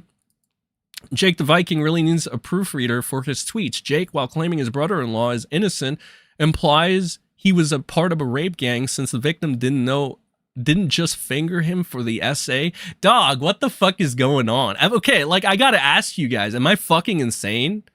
Like, am I crazy? Am I the crazy one for getting mad? Like, I'll be honest, I've been spurgy in the past, but like, this genuinely fucking pisses me off. Like, what the fuck is wrong with you? I've never heard, like, on my time on the internet, all right, I've become jaded a lot of the time, which is why, like, I didn't jump on, like, you know, destroying MrBeast until I'm like, oh, this motherfucker is just employing pedos because lol, my friend and shit, right? I literally, I swear, I try to keep a cool head. I'm so fucking numb and in gray area to everything after all this shit. I have never, despite that, never seen a fucking this guy blame a person, a man that can barely call himself a man, blame a fucking 11-year-old. Are you fucking kidding me? Like, even the gray area was like that Josh guy, Josh Munoz, blaming a fucking 15-year-old, right? For what his 20-year-old presumably friend did, his 25-year-old named Connor McDonald did. But even then, and that was pretty fucked up too, when you realize everything about Connor was true. But this is just even worse than that, bro. I can't, like, I don't know. Am I insane? Am I the one out of touch? Am I getting mad for no reason? Like, I don't know what it is. Something inside me, it's like, this isn't even like anime shit. This isn't none of that stuff. This is like a fucking red alert, bro. You know, this is beyond any fucking, and like, motherfuckers are defending it. Motherfuckers are defending this guy, blaming an 11-year-old because either they're so blinded with rage for fucking MrBeast that they can't realize they're backing a MrBeast imposter right here. Not even an impersonator of MrBeast. Jake Franklin is the least successful MrBeast. He's a bum that nobody fucking gives a shit about anymore. And he just resurfaced his shitty career by talking about MrBeast. Jimmy knew. You fucking knew too. You knew a lot more, apparently. You knew about your brother and you knew about Chris. Did you give a shit? No. And even now, you're showing that you'd rather fucking throw kids into the fire, kids into the fucking furnace to save your own fucking brother-in-law's ass. What does he have on you, right? What does he have on you? Because there's just no way. He's not even blood related, dog. He is a brother-in-law. He is not blood related. And you're fucking defending this guy. Are you fucking sick in the head? What is wrong with you? I will try to chill. I am so fucking sorry. I can't help but get pissed off at this. Because I think this is fucking crazy. There's just no way. There's no way, like, this is real. Right? Like, it just can't be. I am pretty, like, again, like, I don't want to keep getting jaded, man. I don't want to keep getting, like not have any hope for people, right? I want to keep being hopeful, but, like, who the fuck is gonna back this freak up, bro? He's doubling down on the pedophilia, right? That's just fucking evil shit, dude. Like, I don't have any other words, man. That's evil. But whatever. So then, yeah, I went to part. You know, apparently MrBeast is trying to silence people. We already kind of knew that. MrBeast is trying to get people to reach out, see what they got. So yeah, MrBeast is sweating these expos. This guy's gonna get sued to the ground. So I mean, again, appreciate you putting out your work out there. It's gonna be for a good cause, I'm sure. I wish you luck. Truthfully, you're gonna get sued to the fucking ground. Legal system, legal things, not pleasant. Not pleasant at all. That's why people usually settle. So they don't want to fucking put up with that shit. I don't know. Maybe you got that resolve, guy. Don't defend any more sex offenders, and don't tell me not to harass sex offenders, because that is fucking sus, and that is fucking stupid. Do not fucking tell me not to harass a sex offender that you exposed, by the way, Dogpack. You're the only reason we know about this guy. So thanks. But you did blur him out, didn't you? You did end up blurring him out in this fucking video. I saw a couple of acquaintances come and rush to me, and they're like, did you see him block out the sex offender? I'm like, what the fuck? Why would he do that? I don't know. And then he's telling you not to harass the fucking pedo. It's like, the fuck, bro? So that is so That is so counterproductive to your movement, right? I want to get MrBeast for like allowing pedophilia. Well, I'm gonna tell you not to harass pedophiles. It's like, are you crazy? Are you fucking insane? Maybe you are crazy. The fuck, bro? I can't say the magic term because YouTube won't let you. Fuck. I could write it out, but I don't know. That might get reported too. Okay, I'll say it like this: game end all pedos. There you go. That's an easier way. I think you can fill out the gaps on that. I don't know, man. It's fucked up, bro. So fucked up. Say it is muted. You missed my message. Slug, you sent something? I didn't even see that. What the fuck? Oh shit, I just saw it. I'm sorry, bro. $2. I don't think the fucking TTS goes off for you. Slug Entertainment, thank you for the 2. Check DMs. I looked into the pedophile. Pull it up. Let me see real quick. Sorry, Divining Raw, thank you for the 20. Appreciate that. Your TTS should pop off in a bit. Let me give you a heart. Appreciate that support. Shout out to you guys in chat again. Like, share the stream because YouTube ain't gonna do it for me, but I can rely on you guys. Check Keemstar's Twitter. No way, bro. What is this? I didn't know this going on this weekend. I'm super excited. What? Okay. Shit. I don't fucking have an alt account. And Keemstar has me blocked because he's a piece of shit.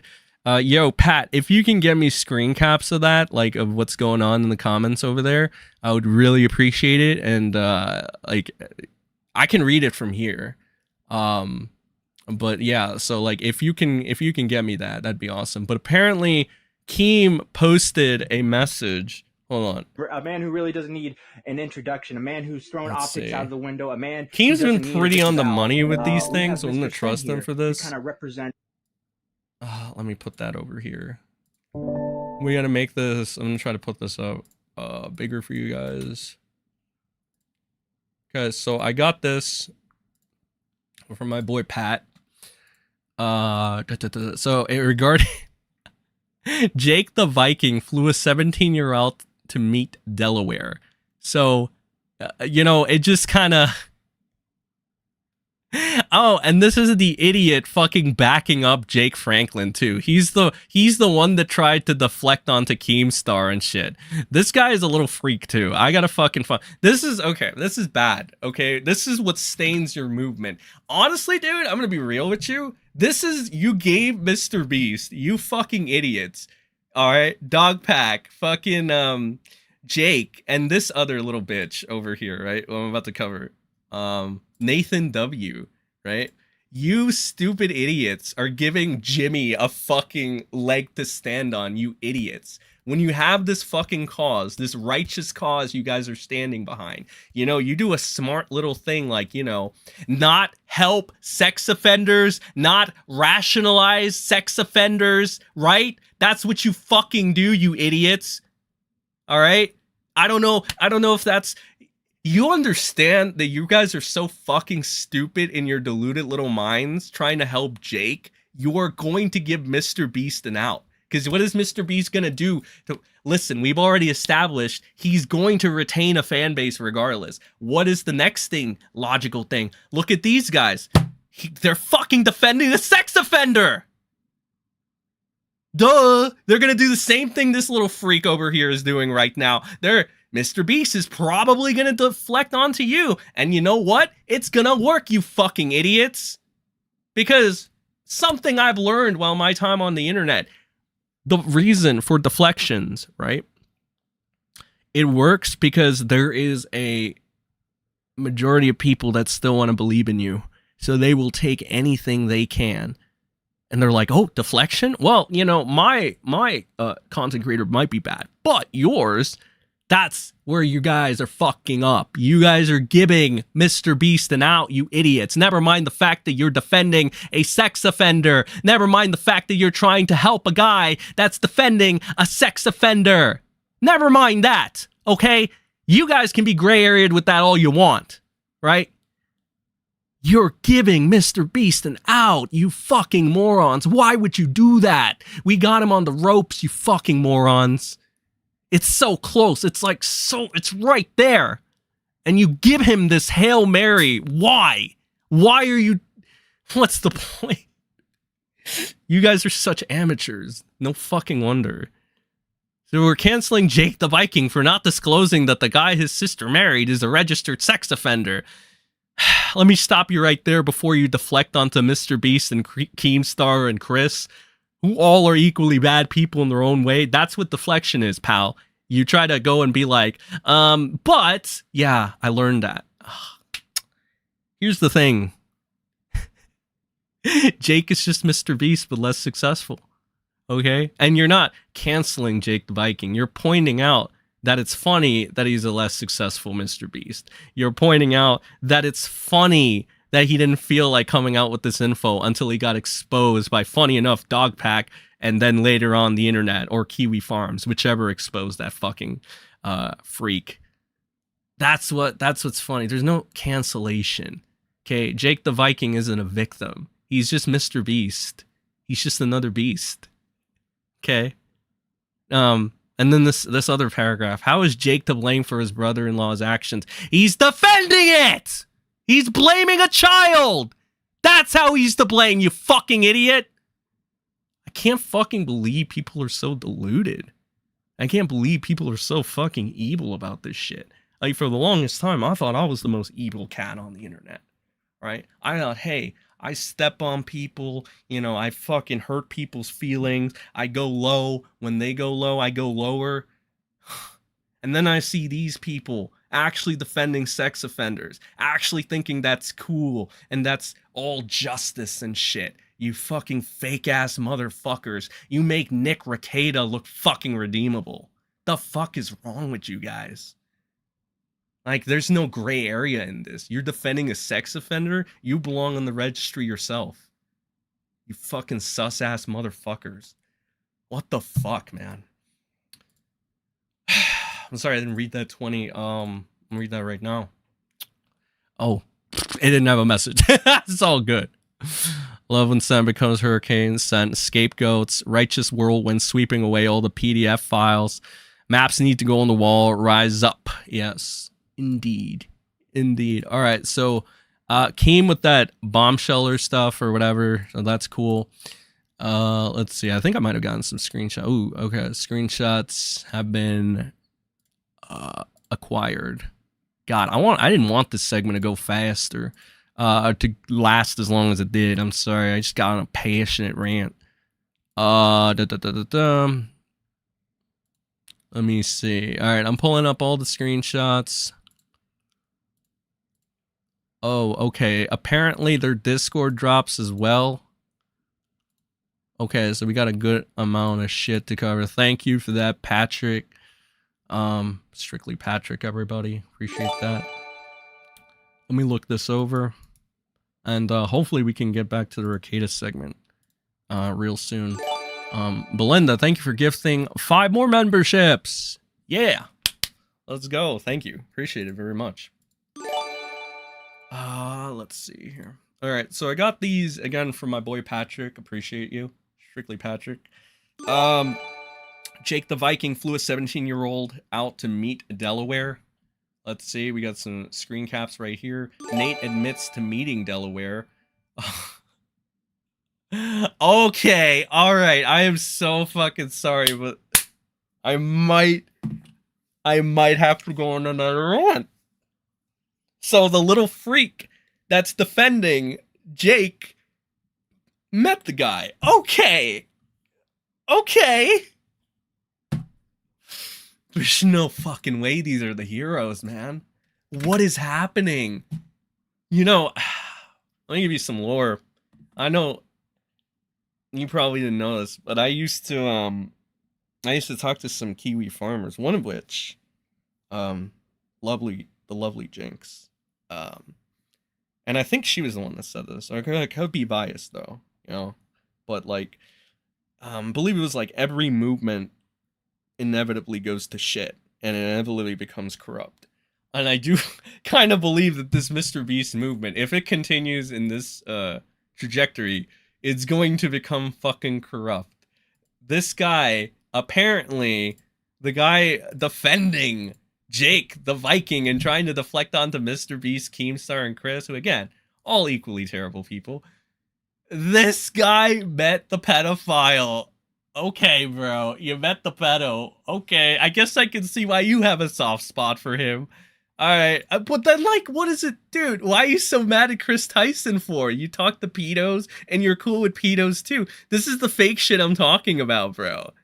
Oh my fucking god, I hate you people so much.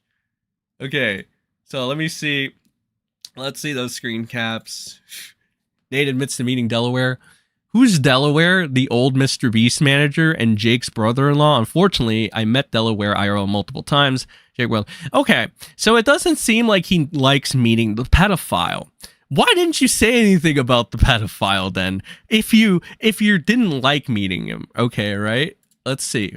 Is there a reason? Is there a contractual obligation? Jake Weddle or Jake the Viking? Viking, damn. Keep in mind, after I leaked this story, I'm Brain Freak. That's Nate. Tried to lie to his friends in Discord. I never met Delaware, and they have to remind me he admitted. Wow. All right, so this fucking guy is lying. All right. You're a lying little fucking rat. Okay. So that's where you want to go. Well, there's your anti-MrBeast movement. Nice job, jackass. Okay, so now we got liars in the anti-MrBeast crowd. I mean, I already knew about Lily, right? I could give you a whole receipt on Lily and Connor and Josh and Kayla and give you a whole receipt bag on those fucking freaks without having to go into Stephen Lithgow. But, okay, so the primary members here. All right, Nathan W. It's finna be lit, pal. And then this is where he's going in. It's like, I had no idea until earlier this month. I went to the dude's house when I was 17. Haha. So there it is. Apparently got caught. I never met Delaware, dipshit. Okay, all right. I see what we got here. Like, my hands are clean. My hands are clean of the blood, I swear. My god, you internet people are all the fucking same. Fuck you guys. Somebody asked me, Sen, it's bittersweet that your channel never popped off because you were always like, you never went along with what was supposed to be said and shit like that. You were never the guy to play along, and you became very hard to work with because of that, right? I didn't pull no Muda shit where it's like, you know, at most you can say that I was naively ignorant to certain facts, right? At most, I would think. I mean, in my opinion. I know some people disagree, but this shit, bro, this is like a whole new level, man. Like, I can't fucking believe. I don't know. It is what it is. It's just I can't. I don't know. I'm in kind of awe right now. I don't know what to. I gotta process this information because it's like, yeah, I was so into destroying MrBeast. I'm right there with you, and then, you know, the anti-MrBeast crowd gets hit with this. Let's see what Slug pulled up. Yeah, so Slug gave me this as well. Same screenshots. The code used is this. None of these look good. No one innocent takes a plea. Okay, so what is this? All right, so Slug. Wait, can I pull this up? See, is there any info that's gonna? All right. So he went on and he got this info right here. Pull it up in a second. I have looked up into the claims made by Jake the Viking and his brother-in-law's sex offender registry. Sexoffender.dsp.delaware.gov. Code uses this. Code source. None of these look good. No one innocent takes a plea deal. The fuck, bro? On top of that, Charles here is a tier 2 sex offender. Source Delaware Court Records.us Criminal Court. In Delaware, a tier 2 sex offender is categorized as someone who is on there for 25 years, 10 years after they basically beg for a downgrade on the sex offender registry. Alongside that, Title 11 of the Delaware Code involving them, I will be digging in as well. On that source, risk assessment tier 2 for Jake the Vikings Law and former MrBeast manager. Risk assess. Wait, I want to see this. I'll look this up because I don't think this has anything personally identifiable that I can get hit for, because I want to keep this VOD public. All right, at the risk. All right, because there's always a risk, right? I'll keep the risk because I feel like you guys should know it. All right, I'm not afraid of any repercussions. I'm not afraid of people coming after me. It's been a thing. All right, I'm here to deal with it. It is what it is. Whatever. Just remember, you go low, I go lower. That's always been my motto. When something bad happens to you, don't play victim. Okay? Because I'm all good with being diplomatic and nice and doing better, but just don't fucking push it. Don't come after me. Don't go low on me. I know I don't have much to lose. Really. Literally. Really, what am I talking about? Who do I have? But like, at the same time, bro, don't play victim when something bad happens to you because you decide, oh, I'm going to be cute and try to do something to this guy. No, man. Don't play that game. So, yeah, from the source of the risk assessment tier 2, any sex offender convicted or educated delinquent of any offenses shall be designated by the court to risk assessment tier 3. Rape in the 3rd degree unless the offense involved a child under 12. The offense involved force or threat, blah, blah, blah, blah, blah. Federal offenses, blah, blah, blah. Any comparable military offense, da, da, da, da. Any person described in the paragraph, da, da, da, from the source of risk assessment, da, da, da. However, I understand Charles was a juvenile during his actions. This part of the juvenile offenders does not apply because he was convicted when he was 22, 6 years after the initial incident. So it's still a teenager praying. Now, this is the charitable interpretation. I haven't fact checked this. I think people are going with this. And I think that's why people feel like they should help Jake, I guess. They're like, you see, it was a 16-year-old, doing shit to an 11-year-old. Again, that is a teenager with a prepubescent child. The fuck is wrong with you people, right? That's insane. That's even worse than that Zero guy, the Smash player that got redeemed for wanting like the 14-year-old to put ice cubes in her, like that's even worse than that. How do you get worse than that, bro? Like I don't fucking understand. That's the slippery slope of redeeming people like that, right? Oh, he's 19, with a 14-year-old, and then put ice cubes in there. It's like that's the slippery slope. That's where things start getting bad, because now people think that you can redeem any fucking freak. You think you can redeem a 16-year-old trying to fucking, that's fucking. I don't even want to think of this anymore, bro. It's disgusting. It's fucked up. I don't want to think of this. It's nasty. Anyway, I think that's all for that segment. I think we can move on to the DSP will outlive everybody. Facts.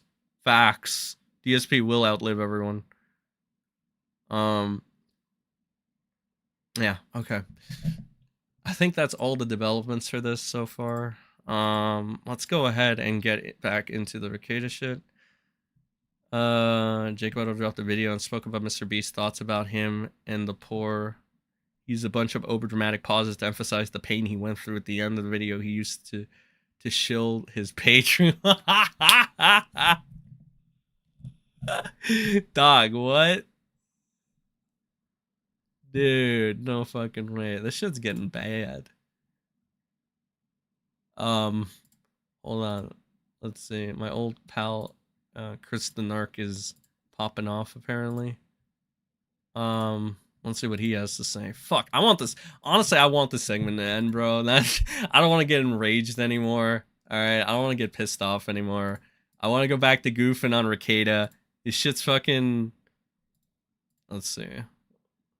All right, I think this should be the last one. Let's see. Chris the Narc. I fucking hate all these people. Jake Weddle versus Jake the Vikings video that was just been uploaded by Weedle is even more retarded than his one before it. I'm gonna tell you about Jake the Viking. He's transphobic.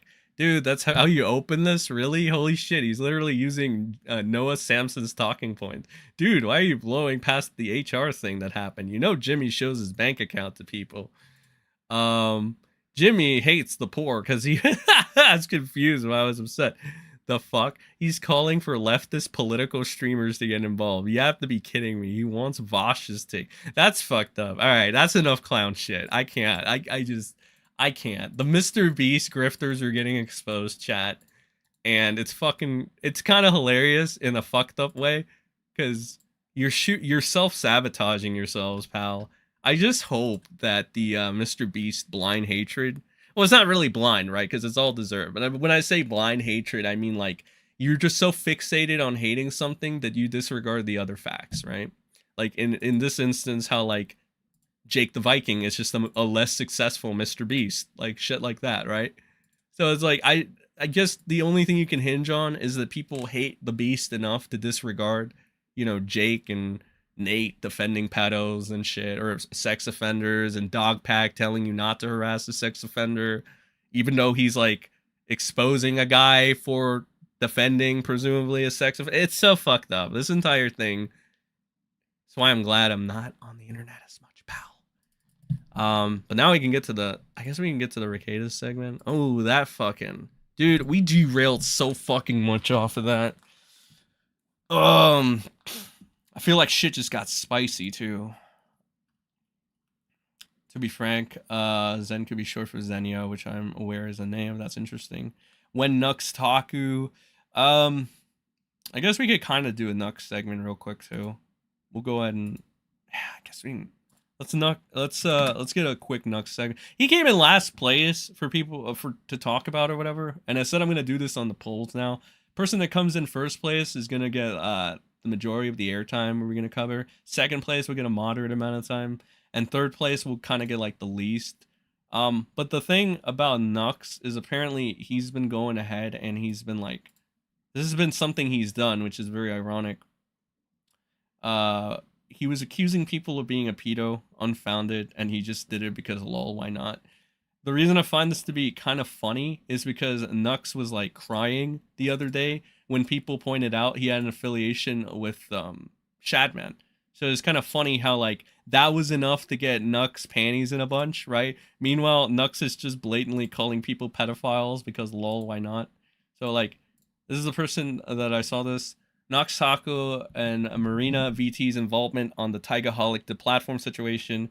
It's 100% right. Taiga admits and now deleted a tweet accusing both Nux and Marina TB for ruining Taiga's career. Can't wait to see what happens to these two. Nux and Marina are going to do maybe a worse PR response, I guess. Taiga changed the bio constantly before using the current one. Now I can know why Nux and Marina are literally a fucking scumbag on Earth.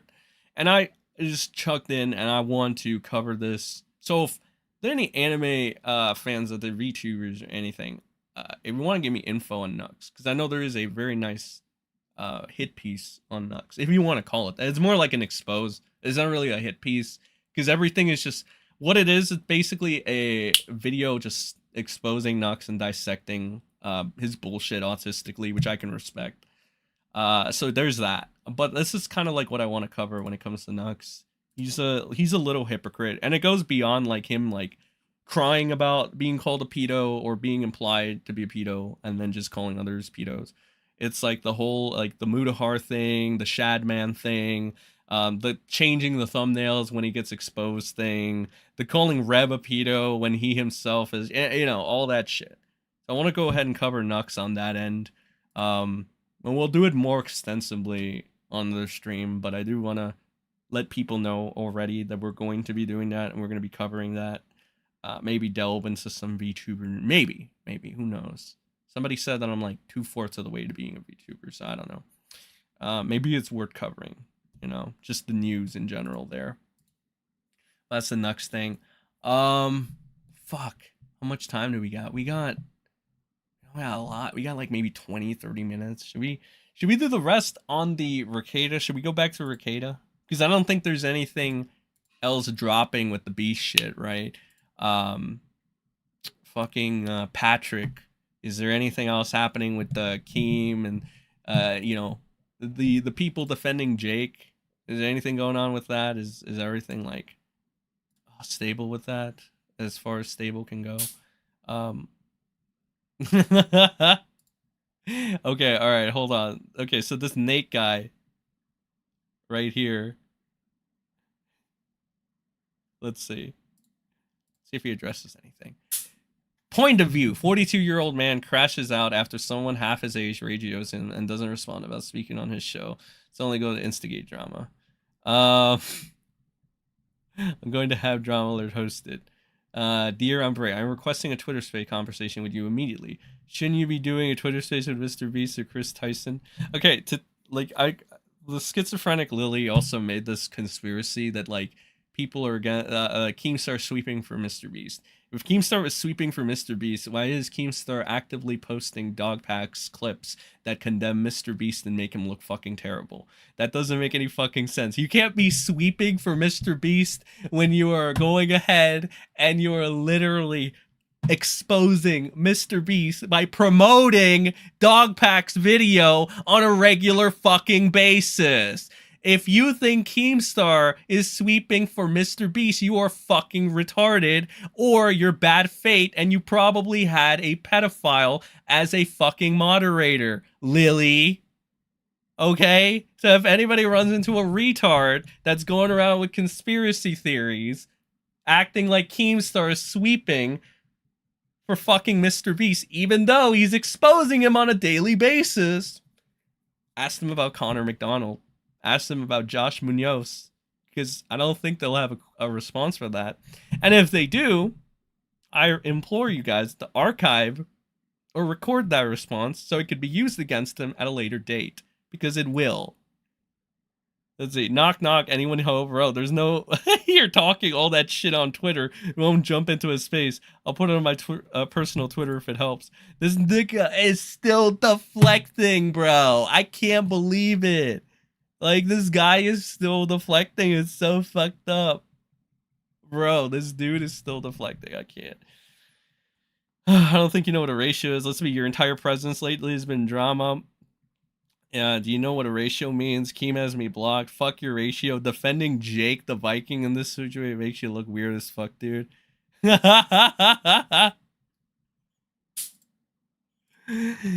You're defending a pedophile.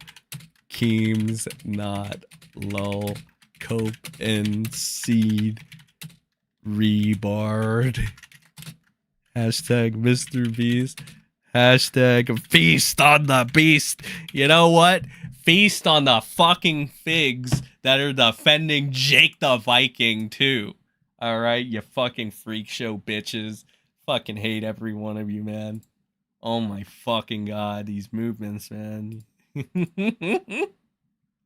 Jake the Viking's brother is a pedophile. He's a literal pedophile. Alright. Let's see. Ginger cats are kosher and they're just clout chaser. True. True. Alright. I guess we should, I think we could talk about go back to Josh. Alright, let's let Josh go back to how Rekieta basically started leaking their DMs because Rekieta's apparently a fucking idiot. So let's see what's going on there. His DMs, I don't say anything incriminating. I repeatedly call him out on being narcissistic and a pathological fucking liar who is blatantly trying to manipulate me and failing. Like, that's how I remember these conversations. He comes at me with a message. I tell him, I don't fucking believe you. You're a liar. This is bullshit. And I know that you're lying, and I can prove it. And then he says, go, good luck. So when I hear that he's reading my messages, I'm thinking, like, is he trying to own me? Because I don't fucking say anything in these that are incriminating. So now I have this video, and it is like an hour long. Yeah. It's an hour long of him talking about my private messages to him and from him to me on Signal. And I'm just going to watch him, and I'm going to try to watch what I say because he's trying to bait me into saying something wrong. But I'm pretty confident in my ability to avoid problems. Let's see this. Actually, can I get his chat up? Apparently his chat might be interesting. Okay. So I'll give you my, let's give my update as best I can. Now, please understand that I have ongoing court issues. They're not done. The state Oh, is God, not there's done Tug. with me He yet. says that he's trying, but Hey there. one of the things that he does in this is that he tries to say that he got his kids back. He was given a trial visitation with supervision. And he tries. There you go. There you go. There's the lie. There's the lie. Kumalot lied. Kumalot lied. Kumalot lied. Anybody that's saying that Nick got his kids back, apparently, according to Josh right now, I think I heard that correct. I don't know, chat. You know what? Let's not jump the gun. Maybe Nick did get his kids back, right? Maybe Nick didn't lie this time. All right, let's figure this out. All right, can't pounce on this yet. So tempting, but let's not. Let's take this one step at a time. To make that sound like his chips case is completely closed, and it's not. Because if it was closed, imagine this. If he was still in custody of his children, this is one of those things that he does where he tries to present one thing so that people who interpret it favorably hear what he wants them to hear. But then if someone who isn't interpreting him favorably calls him out on that, he just goes, whoa, buddy, that's not what I said. Yeah, he does the lawyer shit. Exactly. That is exactly a lawyer thing. There you go. So, well, at least Nick got all the bad characteristics of a lawyer, right? He didn't get any of the smarts of it, because God knows he doesn't know what the fuck he's talking about. All the cases he's lost, and then fucking choosing Barnes as his MVP, the Vic situation. Yeah, he doesn't have a good track. Montegraph, but he did get the Weasley shit of a lawyer.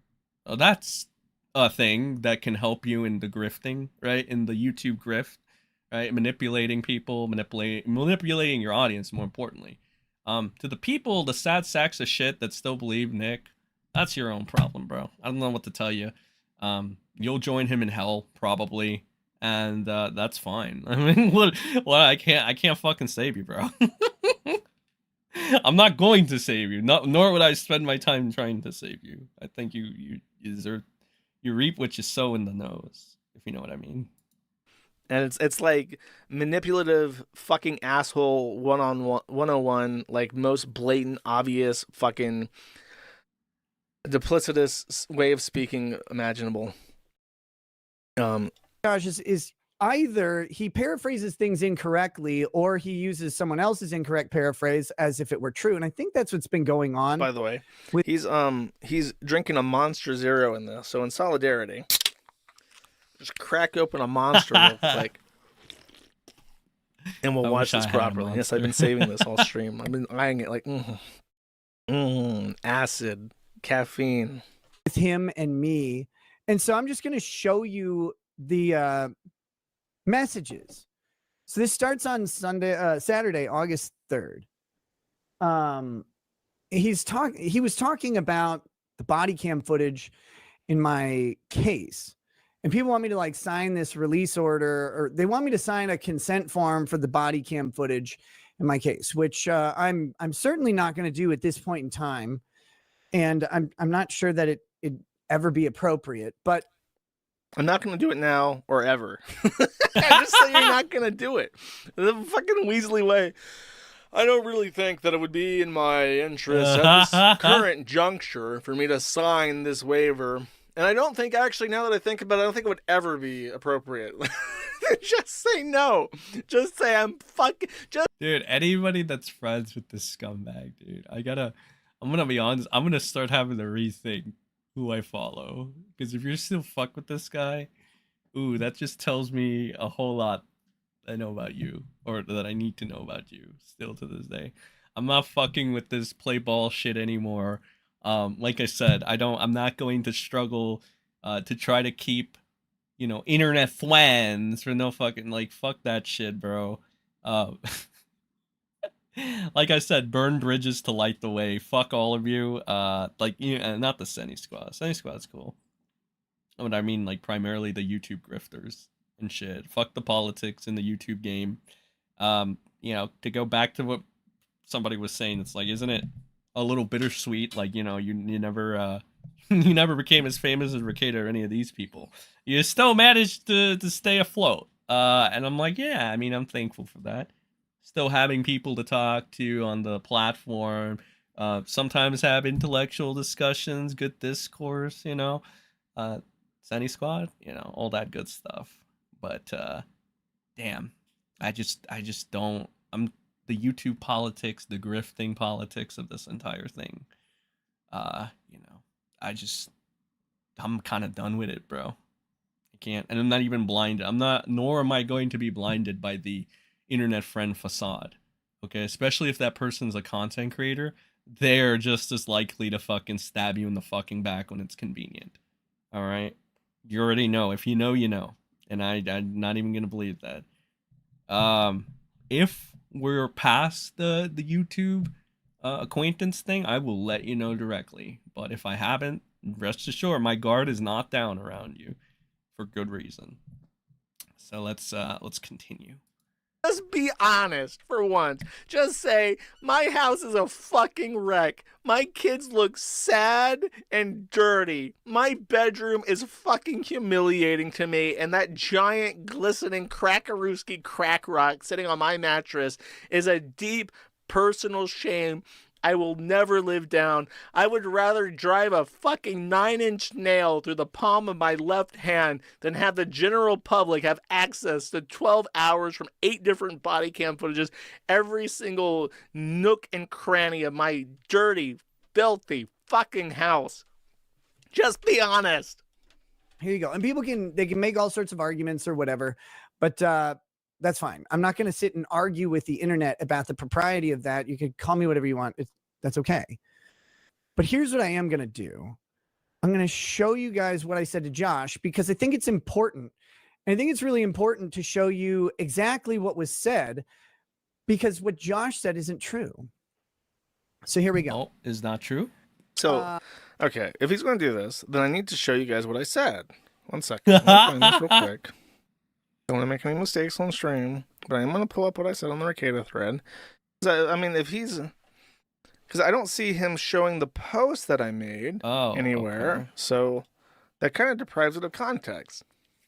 Oh, and we know how much Nick loves taking things out of context. It's how he's in a fucking legal suit right now.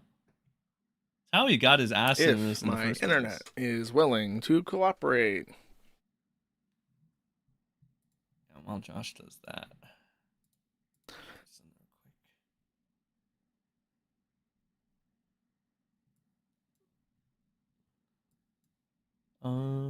People. Oh my god.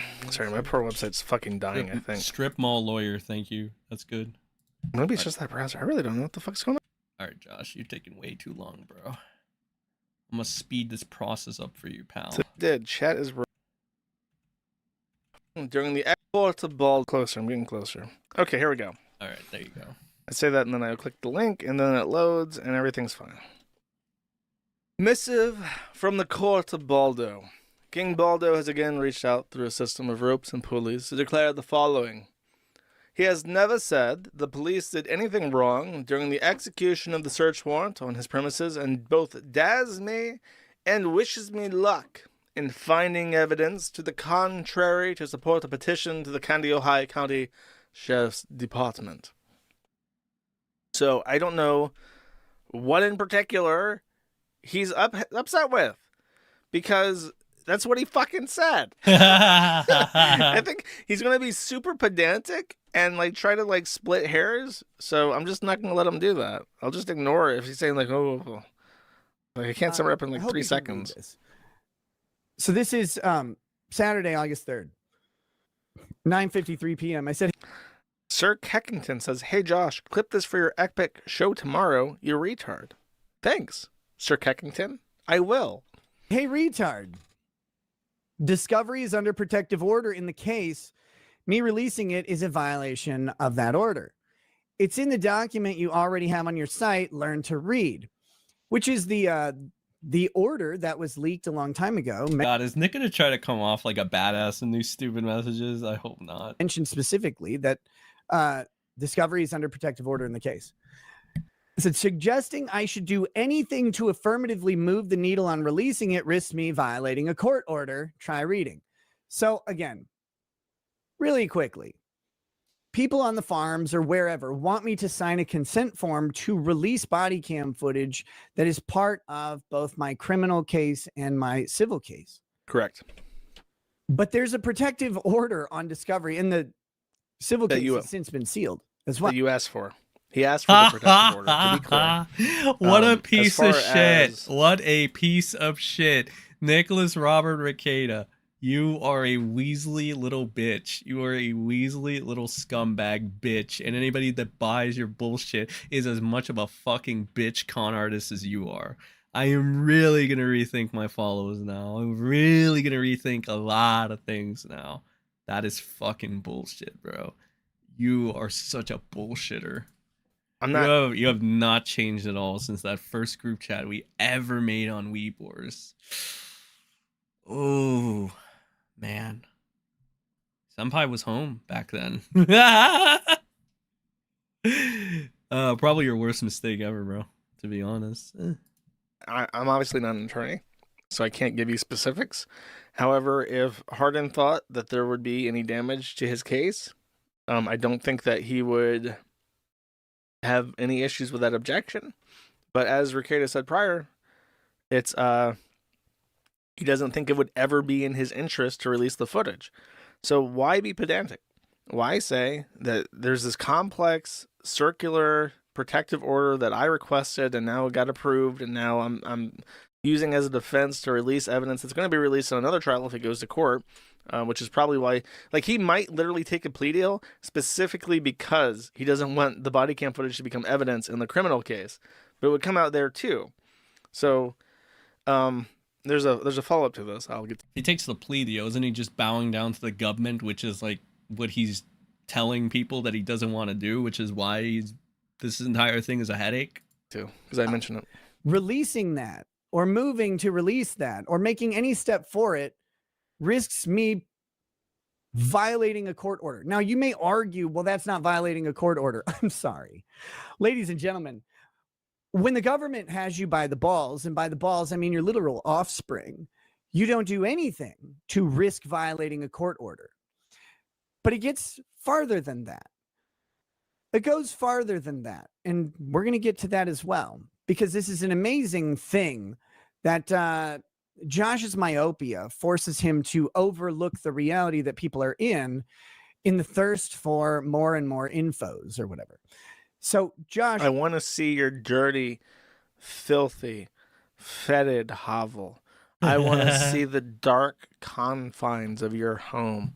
I want to see the other room that the other rooms that you keep decrepit and for everything, every fucking thing they want to say about Josh and Kiwi Farms, why is it that they always turn around and they're like, oh yeah, Kiwi Farms was right, oh yeah, Josh was right, oh yeah, and then they'll fucking source Kiwi Farms when it's time, right? Listen, bro, I've had my critiques and I've had my my vision semi-clouded by a certain, you know, cacaw out there, a group of cacaws out there, right, in the past about the farms. But I can say without a shadow of a doubt, 95% of the time they're on the money.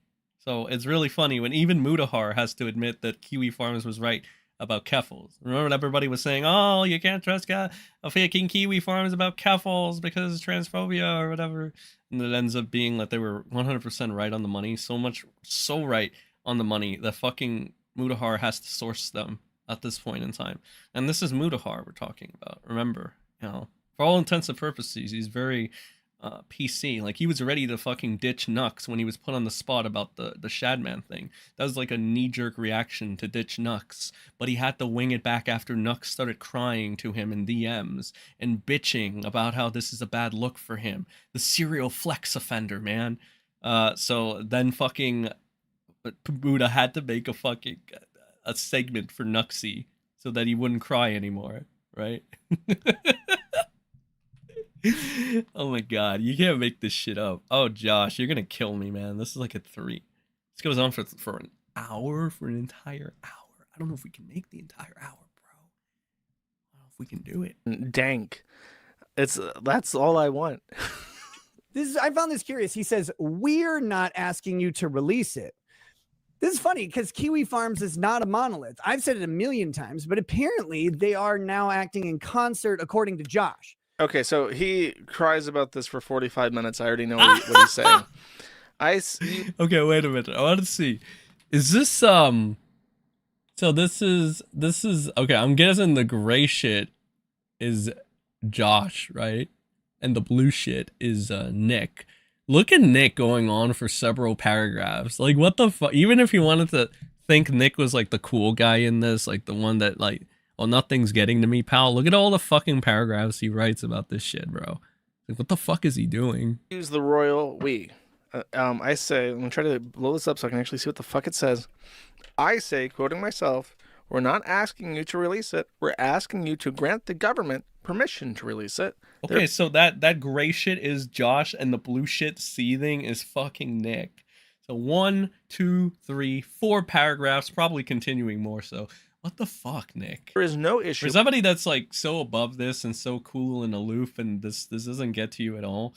It's kind of looks like it's getting to you, pal. With you signing a letter of consent. Your body cam footage is also discovery of your criminal charge. It is part of the Chips case discovery, but it is part of the state's case and the criminal one. And he says, we. And I reply with a question mark because I am not wanting to entertain his bullshit, pedantic, linguistic tricks. The we in this refers to me and my attorney, Matthew Hardin, who is licensed in the state. So there it is. Yeah, I figured this is where my train of thought was going, right? Because it makes so much sense what angle Nick's gonna take, but yeah, the fact that he's asserting this to presenting it to his audience, if he's not asking for further elaboration on this or whatever, you know he's trying to work an angle here. And I think I know what angle Nick's going with. But yeah, I figured that's what Josh meant, because when he refers to the we, it's like who has been trying to get the body cam footage. This kind of goes to show too that fucking Nick can't get the farms out of his fucking mind either. I mean, they must fucking live in his head like forever, in his dreams, in his fucking cold sweats. But like, here's the thing, dude. He meant like Josh meant him and the legal attorney that's trying to get this for the farms. He's not talking for the farms, right? So, I mean, again, it's just another Nick fucking weasel out. It's just fucking stupid, bro. State of Minnesota to practice law. And, unlike certain other people, he actively does practice law in the state of Minnesota. I am asking him not to go to the Kiwi Farms and publish consent to release body cam footage. I am asking him to get into contact with my attorney, who is the second person in the we, to consent to this so that we can send it. We, me and him, can send it to the county to get it. Very easy. But for some reason, he apparently, from what I've been told, harps on and on and on about me and the Kiwi Farms being a single unit for like 50 fucking minutes, even though it should be obvious that he's responding to me asking him to send my attorney consent. It's not me. He's speaking on behalf of everyone now, I guess. What? We're not asking you to release it. What a We're piece of asking you to shit. grant the government permission to release it. There is no issue with you signing a letter of consent. Well, there are issues. We'll talk about it in a minute. Your body cam footage is also discovery in your criminal charge. Great. It doesn't matter. If they're in both and one of them's under protective order, I'm certainly not fucking coming close to violating an order. It is part of the Chips case's discovery, but it's a part of the state's case in the criminal one. Okay, Josh, that's great. We, Lamau, because when did Kiwi Oh, yeah. He also says we in Lamau. become we? It says Lamau afterwards. I forgot that. Oh, now it's the Kiwi conspiracy. First it was the government, now it's the Kiwi conspiracy, guys. I couldn't see that at the bottom. When was that? When was Kiwi Farms a we? Idiot. Never. Does anybody? I've heard Josh say. Okay. Oh my god. 3, no, 8, Nick. 5, 0. Can I get like a timer, like live on the fucking thing? Let's see if I can do this. Text. Can I do this as a timer? I cannot. Yeah, wow, Josh. Is there some way? You know what? I'll just do it on my phone, chat. We'll just do it on my phone. Let's see. Because I know that this is a cluster B narcissist, Nick. Yeah, this guy is such a fucking loser, dude. Like, oh my god. It just kind of goes to show you. And there are like dipshits that are willing to fucking believe this idiot as well. It's so fucking, it's cringe. It's really fucking cringe. GG Evans, thank you for the $10. Appreciate that. CTS should play it in a second. Yeah, a little bit of a hiccup on the think the bit rate. Hopefully that doesn't ruin it. That doesn't ruin the thing. Should play. If it doesn't play in the next minute, I will read it out myself. Yeah, Wong actually talks about this. Stopwatch. Then shut Reset. the fuck up for a second, Oh, there it okay? is. It works. Your whole thing. When Null uses the royal we, he means lawyer and the donors who back to buy the body cam footage. When Nick and Vito use the royal we, it means the merry band of degens who want to put kids in danger. Oh yeah. Oh, I can't believe you remember. That's a deep cut, bro. Okay, yeah. So God, to explain that, if you know, you know. But I'm surprised you remember that. That's a deep cut, bro. It's funny too. Thank you for that. Appreciate the super chat. He's like an archiver himself, bro. GG Evans. Damn. It's funny. Okay, here we go. But now it's weird. Correct. It's very fun to me. Wrong. Like, because it's such a different Josh than I remember. So then he has a question mark because he doesn't get that he's just said we a whole lot. Oh my God, Nick. And You so are such a piece of shit. You are such a fucking scummy piece of shit. Go on.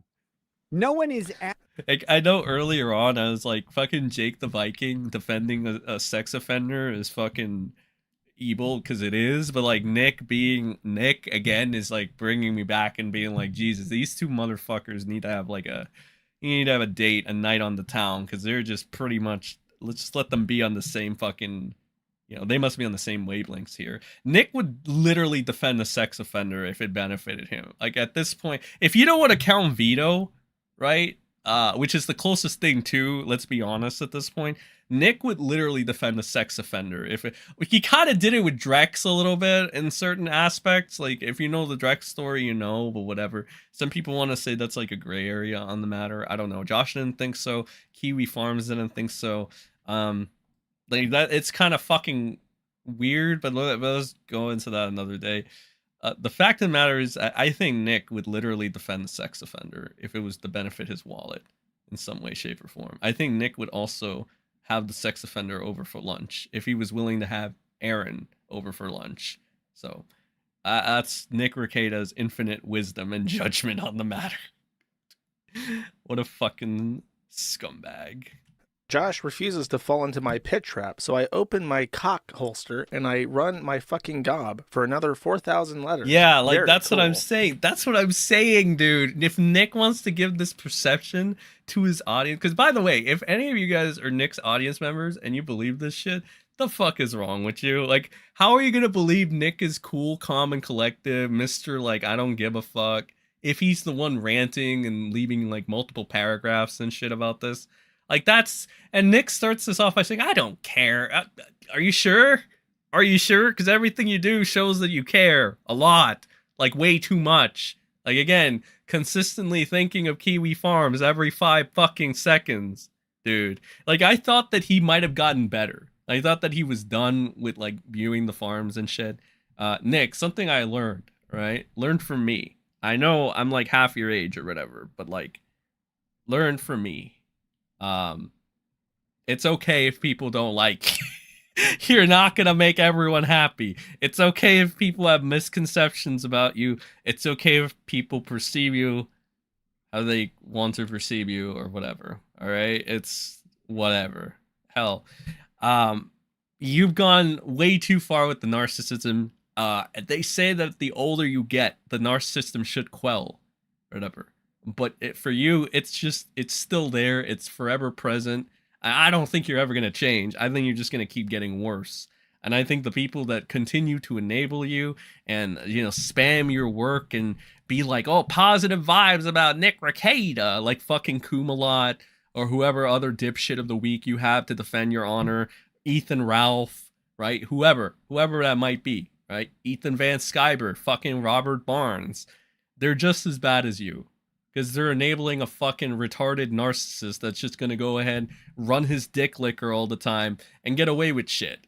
While a bunch of ignorant retards that look up to this guy for whatever fucking reason, because they couldn't amount to anything in their lives, right? They're going to try to pretend like Nick Rekieta knows what the fuck he's talking about. And I know a majority of you guys are better than Nick. So it hurts me. It hurts me that you guys are just so willing to believe this guy. It's so sad, man. It's so fucking sad. You're better than that. You're better than Nick. Don't fall for the brainwashing. All right? This is my plea to Nick Rekieta fans. Don't fall for it. Do not be brainwashed. Asking me anything, and you're specifically ignoring just how monstrous of a machine court is. I tell you there's a protective order on discovery in a case where the government is concerned about the safety of children, and you want me to sign a release to show Kiwi Farms information about where those children live so it can be paraded in front of a group of infamous hawkers. Now, that was my phone correcting gawkers to hawkers, but infamous gawkers. What the so you don't fuck, even listen to Nick? yourself and how absurd of a request that is. So Nick. that, in quotes, is a hypothetical, like a joke. It's a hyperbolic joke of what the judge would say to me if signing that consent form. Reminder that the state has your kids and they're like, well, we have concerns about parenting or whatever. And you're like, here's what I'm going to do. I'm going to sign a release form so that these weirdos on the internet could just see where my kids live. Like, that sounds good. Right? Right? This is a weird point. Very briefly, the layout of his house is public record as well. I'm pretty sure that blueprints have to be filed with the county. Even outside of that, his Zillow listing for the house was public years ago, published on many different places, and that outlines where the house is. I repeatedly offered to take out any footage. If I received unedited footage, I would remove the kids, but this is always ignored. They never mention this. Yep. Barnes and Rekieta just pretend that. And Barnes already has the projection thing going for him. Like, okay, so Barnes really gives off pedo vibes, but he tries to project his fucking vibes onto Kiwi Farms. While at the same time, like, Barnes will literally call anyone a pedo. He tried to imply Legal Mindset was a pedo with like Biva Frey for whatever reason. But then the second you just say, hey, dude, you shouldn't be doing that because, I mean, look at you. He starts crying. He starts saying, I'm going to take you to law or whatever the fuck. The government. I'm going to rely on the government because it's like Barnes is such a fucking lowlife. He's such a fucking degenerate. He's an idiot as well. I think that's his biggest crime. He's a fucking idiot. And,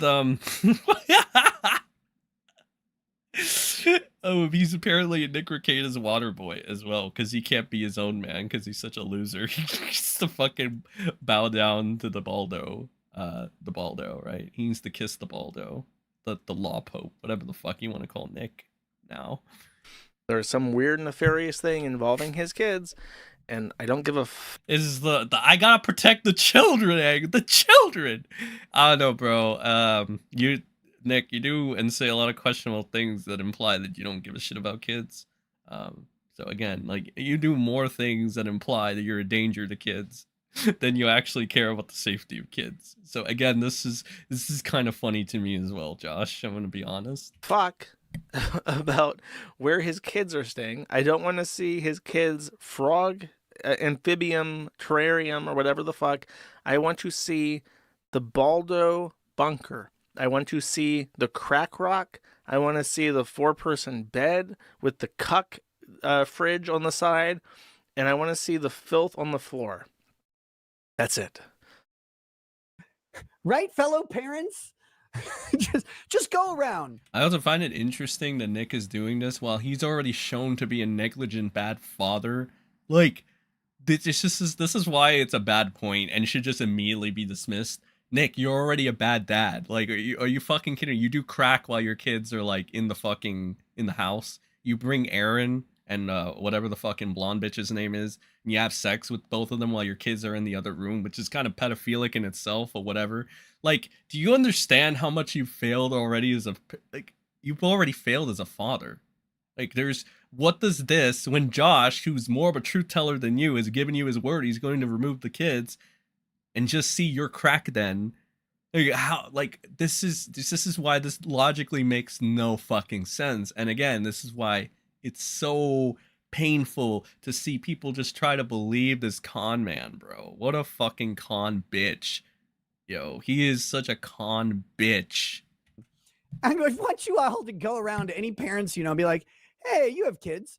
Would you sign a release form to let the internet, like people on a website called Kiwi Farms, see your kids' bedrooms. Notice how he's so fucking ass mad about Kiwi Farms now. Nick, you want to talk about the old Josh? Let's talk about the old Nick that was sucking up the Kiwi Farms any second he can. You remember how you praised him and you got your gay little buddy Ty Beard to praise them. Wow, we thank the farms for helping Vic Mignon. Remember that retarded shit you said, Nick? Remember how you used to suck up to them? And then, like, all of a sudden, they started calling you out on your bullshit, and all of a sudden, you started turning sour.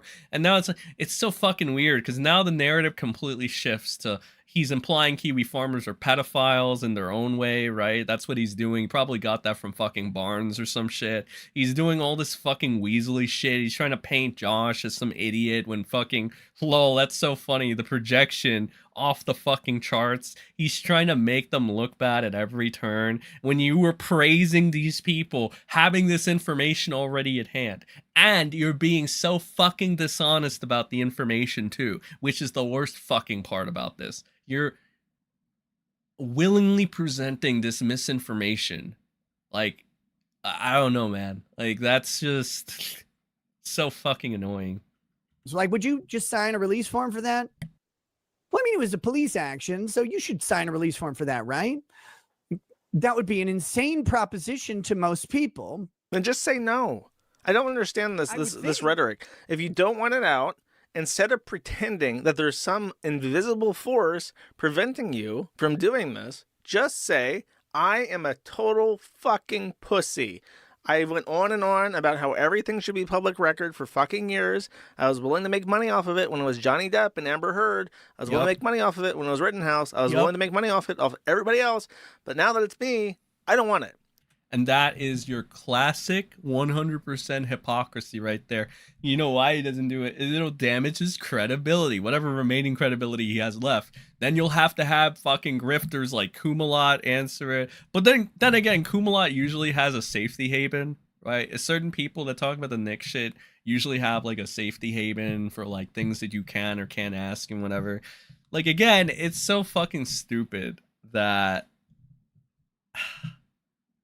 Again, like the blatant just hypocrisy of the thing is like when Nick can profit off of something, it's fine. He has no problem going back on his supposed principles. That's how you know Nick doesn't stand for anything either. You want to talk about Jake the Viking, Lily, any of these fucking idiots here?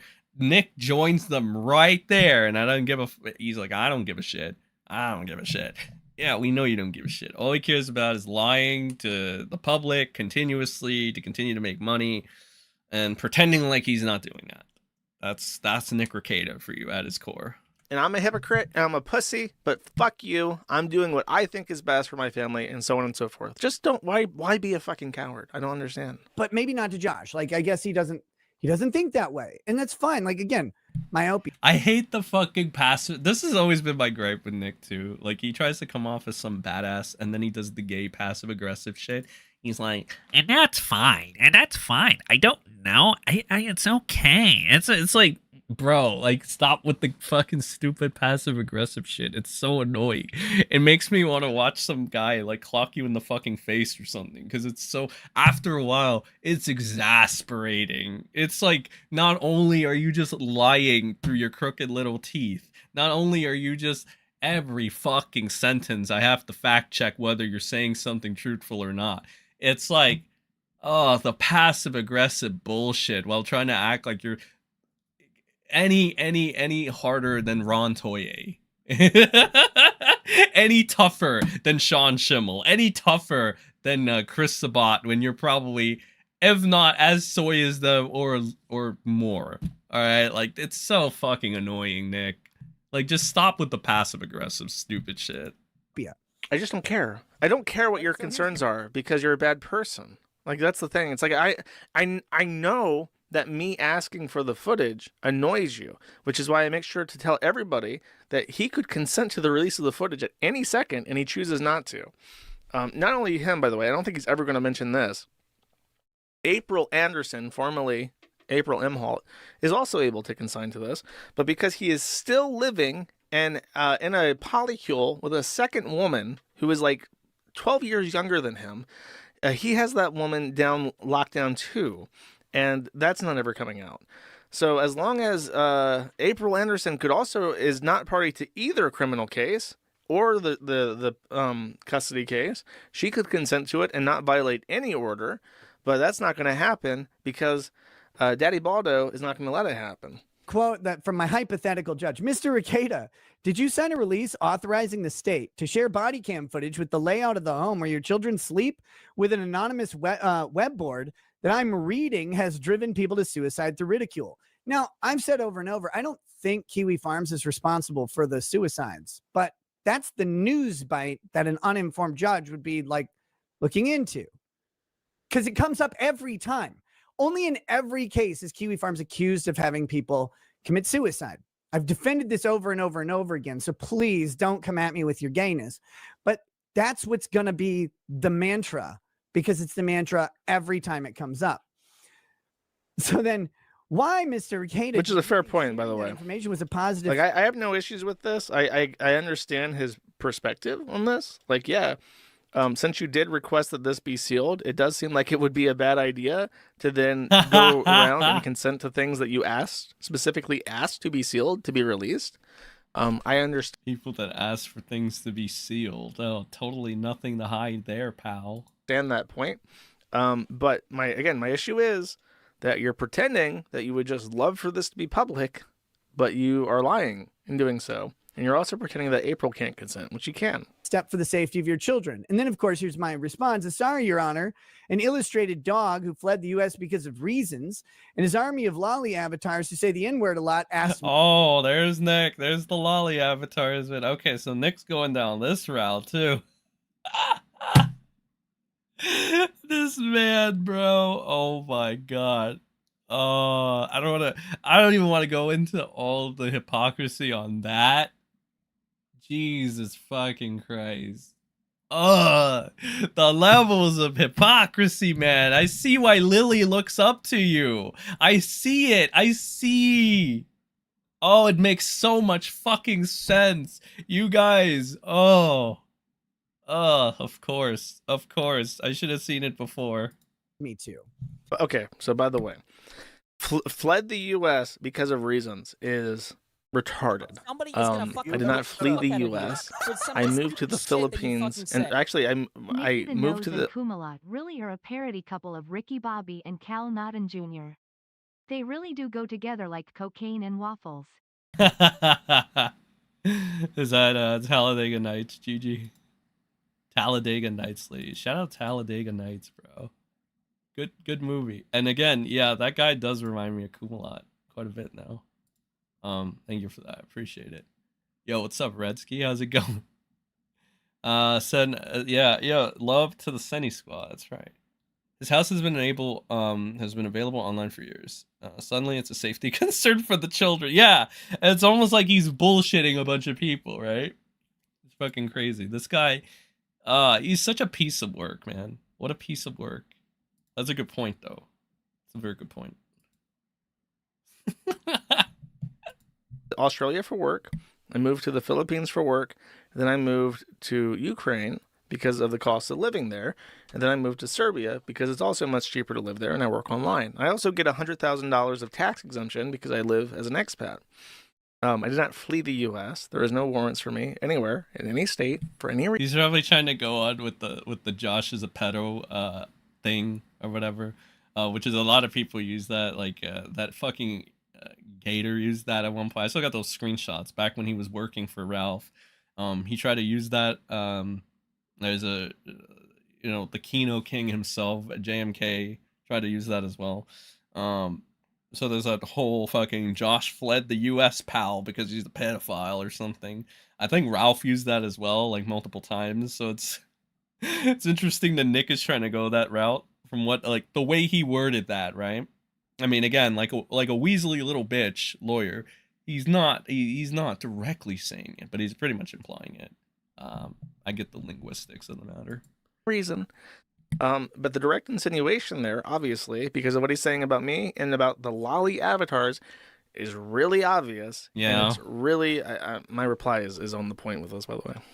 I'll just let him say the it. absurdity of a parent. Hey Nick, use the bitch and Well, no, you didn't used to bitch. You used to be a good little dog, and you used to bend over for those lolly avatars. You know, when they were giving you the clout and shit. Yeah, you would bend over for them. So I mean, again, it's really interesting how everything has gone full circle with this guy. This guy is Jesus. He's like Nux Taku on steroids, bro. I fucking hate this guy so much. Oh my god! All right. Parent signing a consent form for people to get more information about their children and give it to the Kiwi Farms people is like they don't even recognize like how that looks. And again, under normal circumstances, I just don't care. Like, I'm allowed to make data requests. I'm allowed to ask for shit. I am a citizen of the United States of fucking America. And I and my companies, as American entities, are permitted to access and file requests for certain interesting matters of public public matters. So I don't understand the posturing. Isn't it just ridiculous that this Kiwi Farms property of Locale LLC is impugning itself on a Minnesota affair and asking for body cam footage? What a ridiculous series of nonsensical. It's just like, I'm allowed to. I literally have a fucking right to do this. So I am, because it's of interest to me. That looks insane. But when the state is looking at you going, we need to make sure you're a fit parent and before we can return your kids, be like, hold on, let me sign this release form. Here, I want these other people to look at my house first and get the layout of it down and, you know, see that stuff. That'd be good, right? Like that'd be a responsible parenting. No, it never would. But I'm just trying to help him out here. So then I said, Josh, sometimes your quest to make other people look retarded makes you unable to see how retarded you are. This isn't a joke for me. And despite your gaggle of happy faggots, super good deductive reasoning, they've got it wrong. That's why my kids will be home soon. Now, granted, I said this on the 3rd. Jesus, he really fucking hates Kiwi Farms, man. Again, like, it's so bizarre having this 180, right? Because again, I was there. All right, I saw when this guy was sucking up to them, right? I saw when he was putting the farms on a pedestal, and that's not an over exaggeration, a literal pedestal, trying to put them up there with like, oh, they're like the law and shit. And now all of a sudden he's like doing this 180 where he's trying to do the opposite. He went from like giving them a lot or attempting to give them a lot of credibility to now trying to take it all away or just even burying it. So that should say more about Nick than it does anybody else. Like, I don't get this guy. He's such a piece of shit, dude. He's literally a fucking piece of shit. Whatever. I was under the impression that my kids would be coming back on the 11th. But instead, they came back on the 7th. Now, a lot of people on the farms, etc. I got a lot of people on the farms, pal. Yeah, that's all you think about. Hold on, I need to make a new. Okay, so nobody believes Nick. That's good. At least Nux Taku is fun to laugh at. Nick is just cringe. That's true. This Kiwi Farms own Nick Rekieta. It's a very important question. I think I already know the answer to this when I ask it anyway. Oh, hey maid, how's it going? Good to see you. And Katie, how's it going? Nice to see you too. Nick is the same person who started a podcast with Yellow Pussy all about redo of the healer, which really leans into the lolly stuff to an extreme. Responsible parenting is snorting crack around your kids and getting that's positive for it too. It makes better Americans. Yeah, so like at least on the fucking at least on the I think you meant when you said that yellow shit, I think you meant Flash or whatever, right? At least when it comes to Flash, he doesn't shamelessly, blatantly do the anti-lolly thing, because I mean that would be kind of hypocritical if you've known Flash since Weeb Wars, right? And you've seen what he, you know, essentially, and just in general, right? It's just in a general sense. I guess anybody that pandered in the Weeb Wars or participated in the Weeb Wars, you had to have some inkling or idea of what anime culture had, or at the least by the end of it, you should have known. So if you proceeded on with the whole anime is based and, you know, which way Western man shit, I mean, you should know the deal at this point. And it would be hypocritical for you to go to the anti-Wally stances all of a sudden or weaponize it. Kind of like what Nick's doing, which is why it's like, it's super ironic and super hypocritical. But yeah, like the redo of the healer thing is kind of like something that I had seen around in regards to like when Flash was fighting certain people. I don't know much about it. I don't know there was Wally aspects to it, but again, it's like anime where pretty much everything has it. Then again, like most people, this is a fucking complex topic that I probably have to make a video for, but like the definition is kind of changed throughout the years. Like people will use the standard Google. It's complicated. It's fucking complicated. But yeah, I understand what you mean with that, with the with the Flash and the Nick and the redo of the healer shit, and it's like, you guys are mostly Nick, right? I still kind of like Flash, you know. I like it. I fuck with him a little bit. I don't know if he'll inevitably like get angry at me or something for something, but if he does, it's whatever. I don't care. It's what it is, bro. Etc. have said that my kids were like never coming back or be an extremely long time, et cetera, et cetera, et cetera. Well, now that they're coming back, they're like, oh, we always said they'd come back. Well, yeah, sure. That's. I mean, from day one.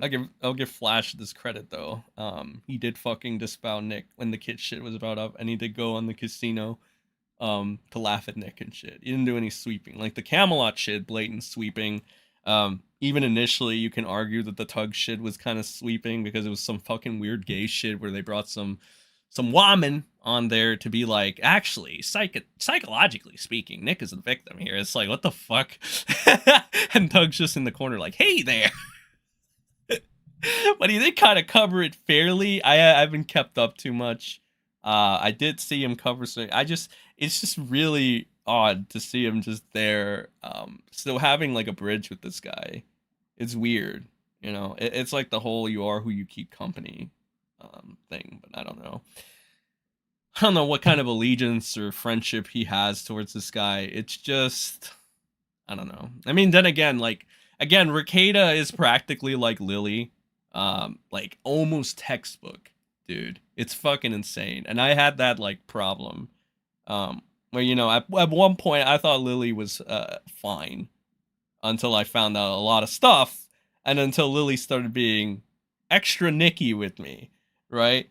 I don't know. Maybe Tug has that relationship with Nick. Who knows? You know. God. Day one, Life I remember that there were people who worked with Child Protective Services, who said that in child custody cases, it is almost always better for a child to be returned to their home with supervision than to be put into the system. People who are caseworkers came out and said, in no uncertain terms, that even if the parents are like crack addicts who are just completely dysfunctional, it is still somehow better for the kids to be in the custody of the fucking crack addicts than it is for them to be in the foster care system. So the state will almost always put children back in with their parents, even after repeated failed attempts to improve their parenting or get them off of drugs. They'll almost always go back because the foster care system is apparently a fucking nightmare, and they don't want that. So unless there's like sexual abuse, if kids are being pimped out or whatever, then they might take them away permanently. But it has to be like an extremely appalling level of child abuse, like a deliberate of just using the child and harming the child in order for it to be permanently taken away.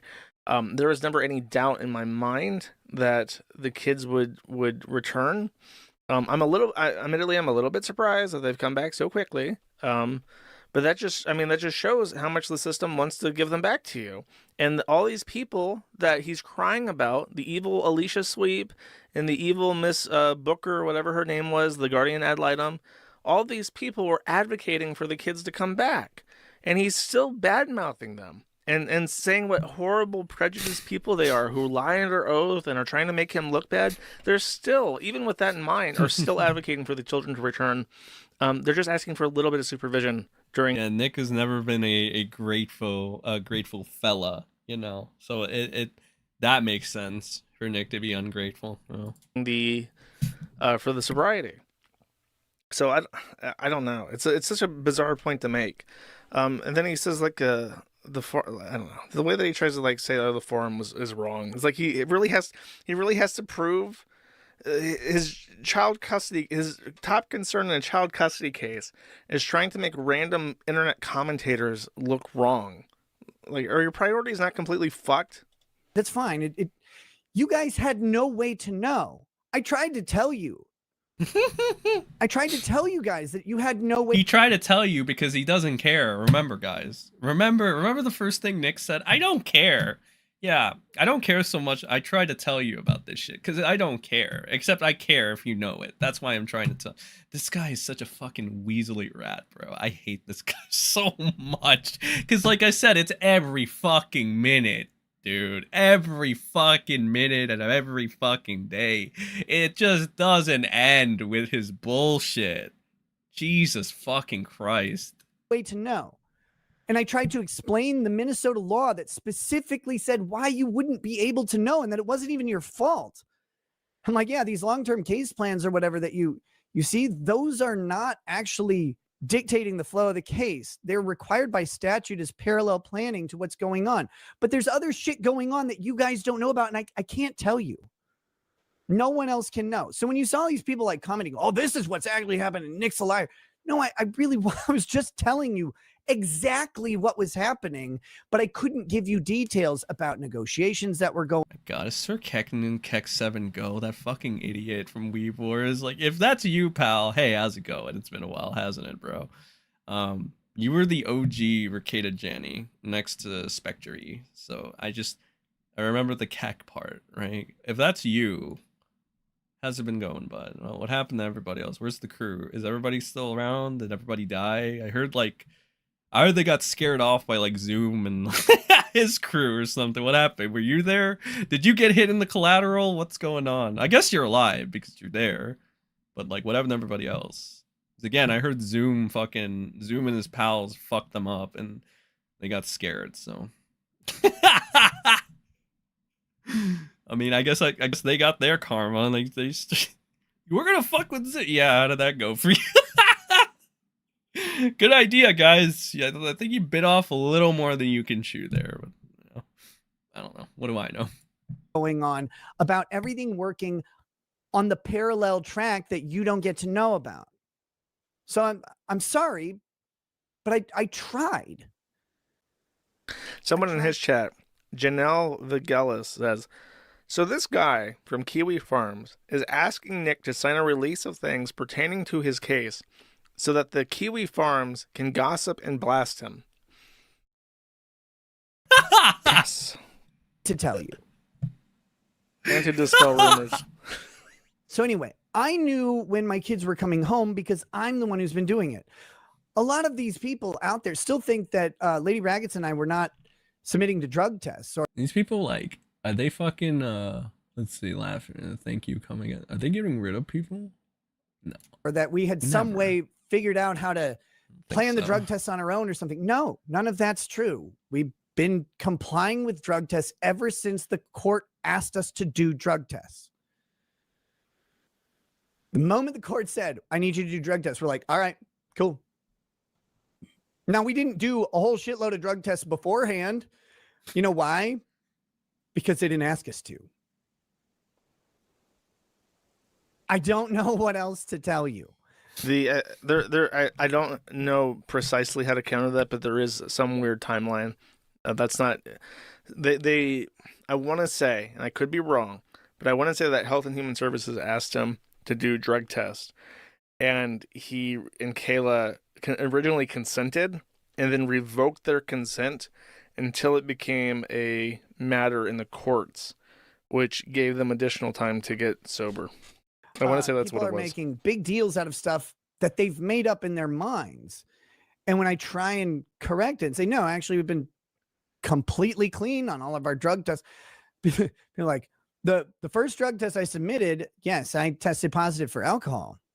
That's because I wasn't ordered to not drink alcohol yet. That's it.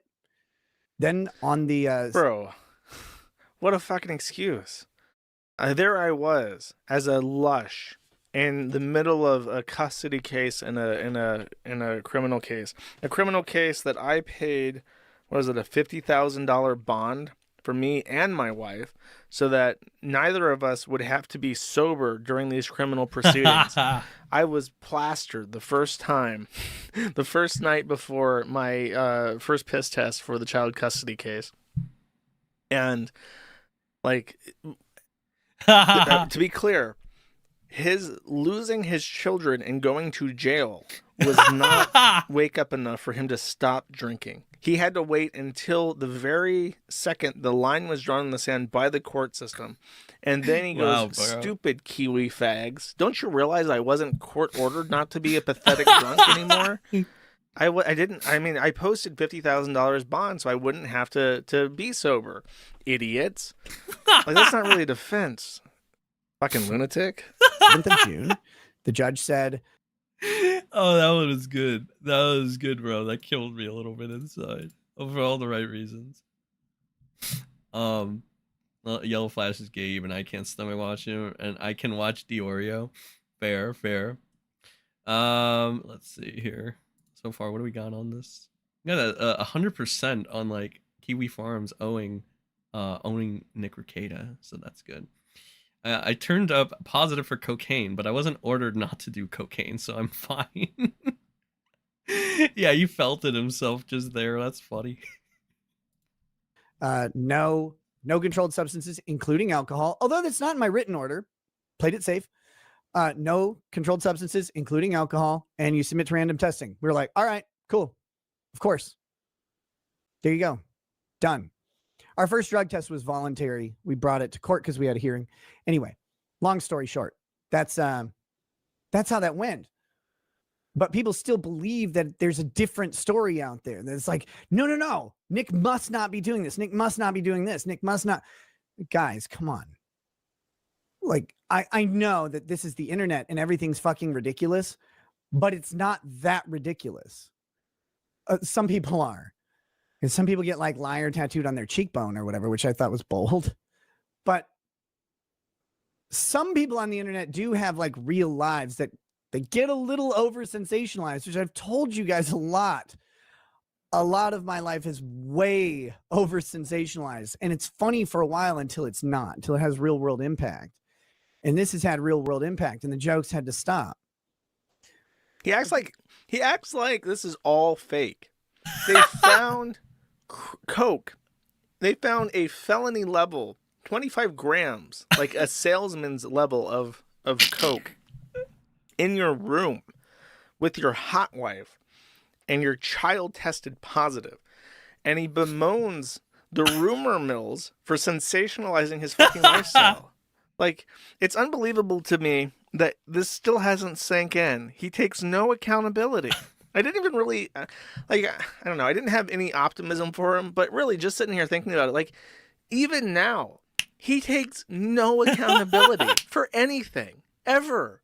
Even, he's still blaming the rumor mills on the internet for his predicament, and not the 25-gram coke rock in his fucking bedroom. Like, unreal. Oh my god. Fuck up. Okay. All right. Oh, that's good. Let's go on that note, though. Jesus, there's still an hour left on this, but we've gone on for almost 3 hours, actually. And you know that timer, you know, that clock do keep ticking like a metronome, ladies and gentlemen. So thanks for stopping by, everybody. Yeah, I think this is gonna do it. We had a good stream, 3 hours. All right. This VOD will stay up, of course. Yeah, I'll be putting up videos. I'll probably put up this Rekieta versus Null thing, but again, I'll like put the important bits on and you know, all that good stuff or whatever. Digestible content. There you go. Digestible content. And it'll probably come out and Friday we'll probably repick this up, but there might be more news that comes out considering it's Nick and shit. We'll see like whatever happens with the sweepers and shit. I mean, there's a lot to catch up on Nick's stuff. So yeah, next week we're definitely running a show. We'll see what else we can run. All right, but thanks for stopping by, everybody. I'll make sure you have some content for next week, though. Yeah. Have a good rest of your night, everybody. Yeah, drink water. Stay hydrated. Okay. Have a good night. Goodbye.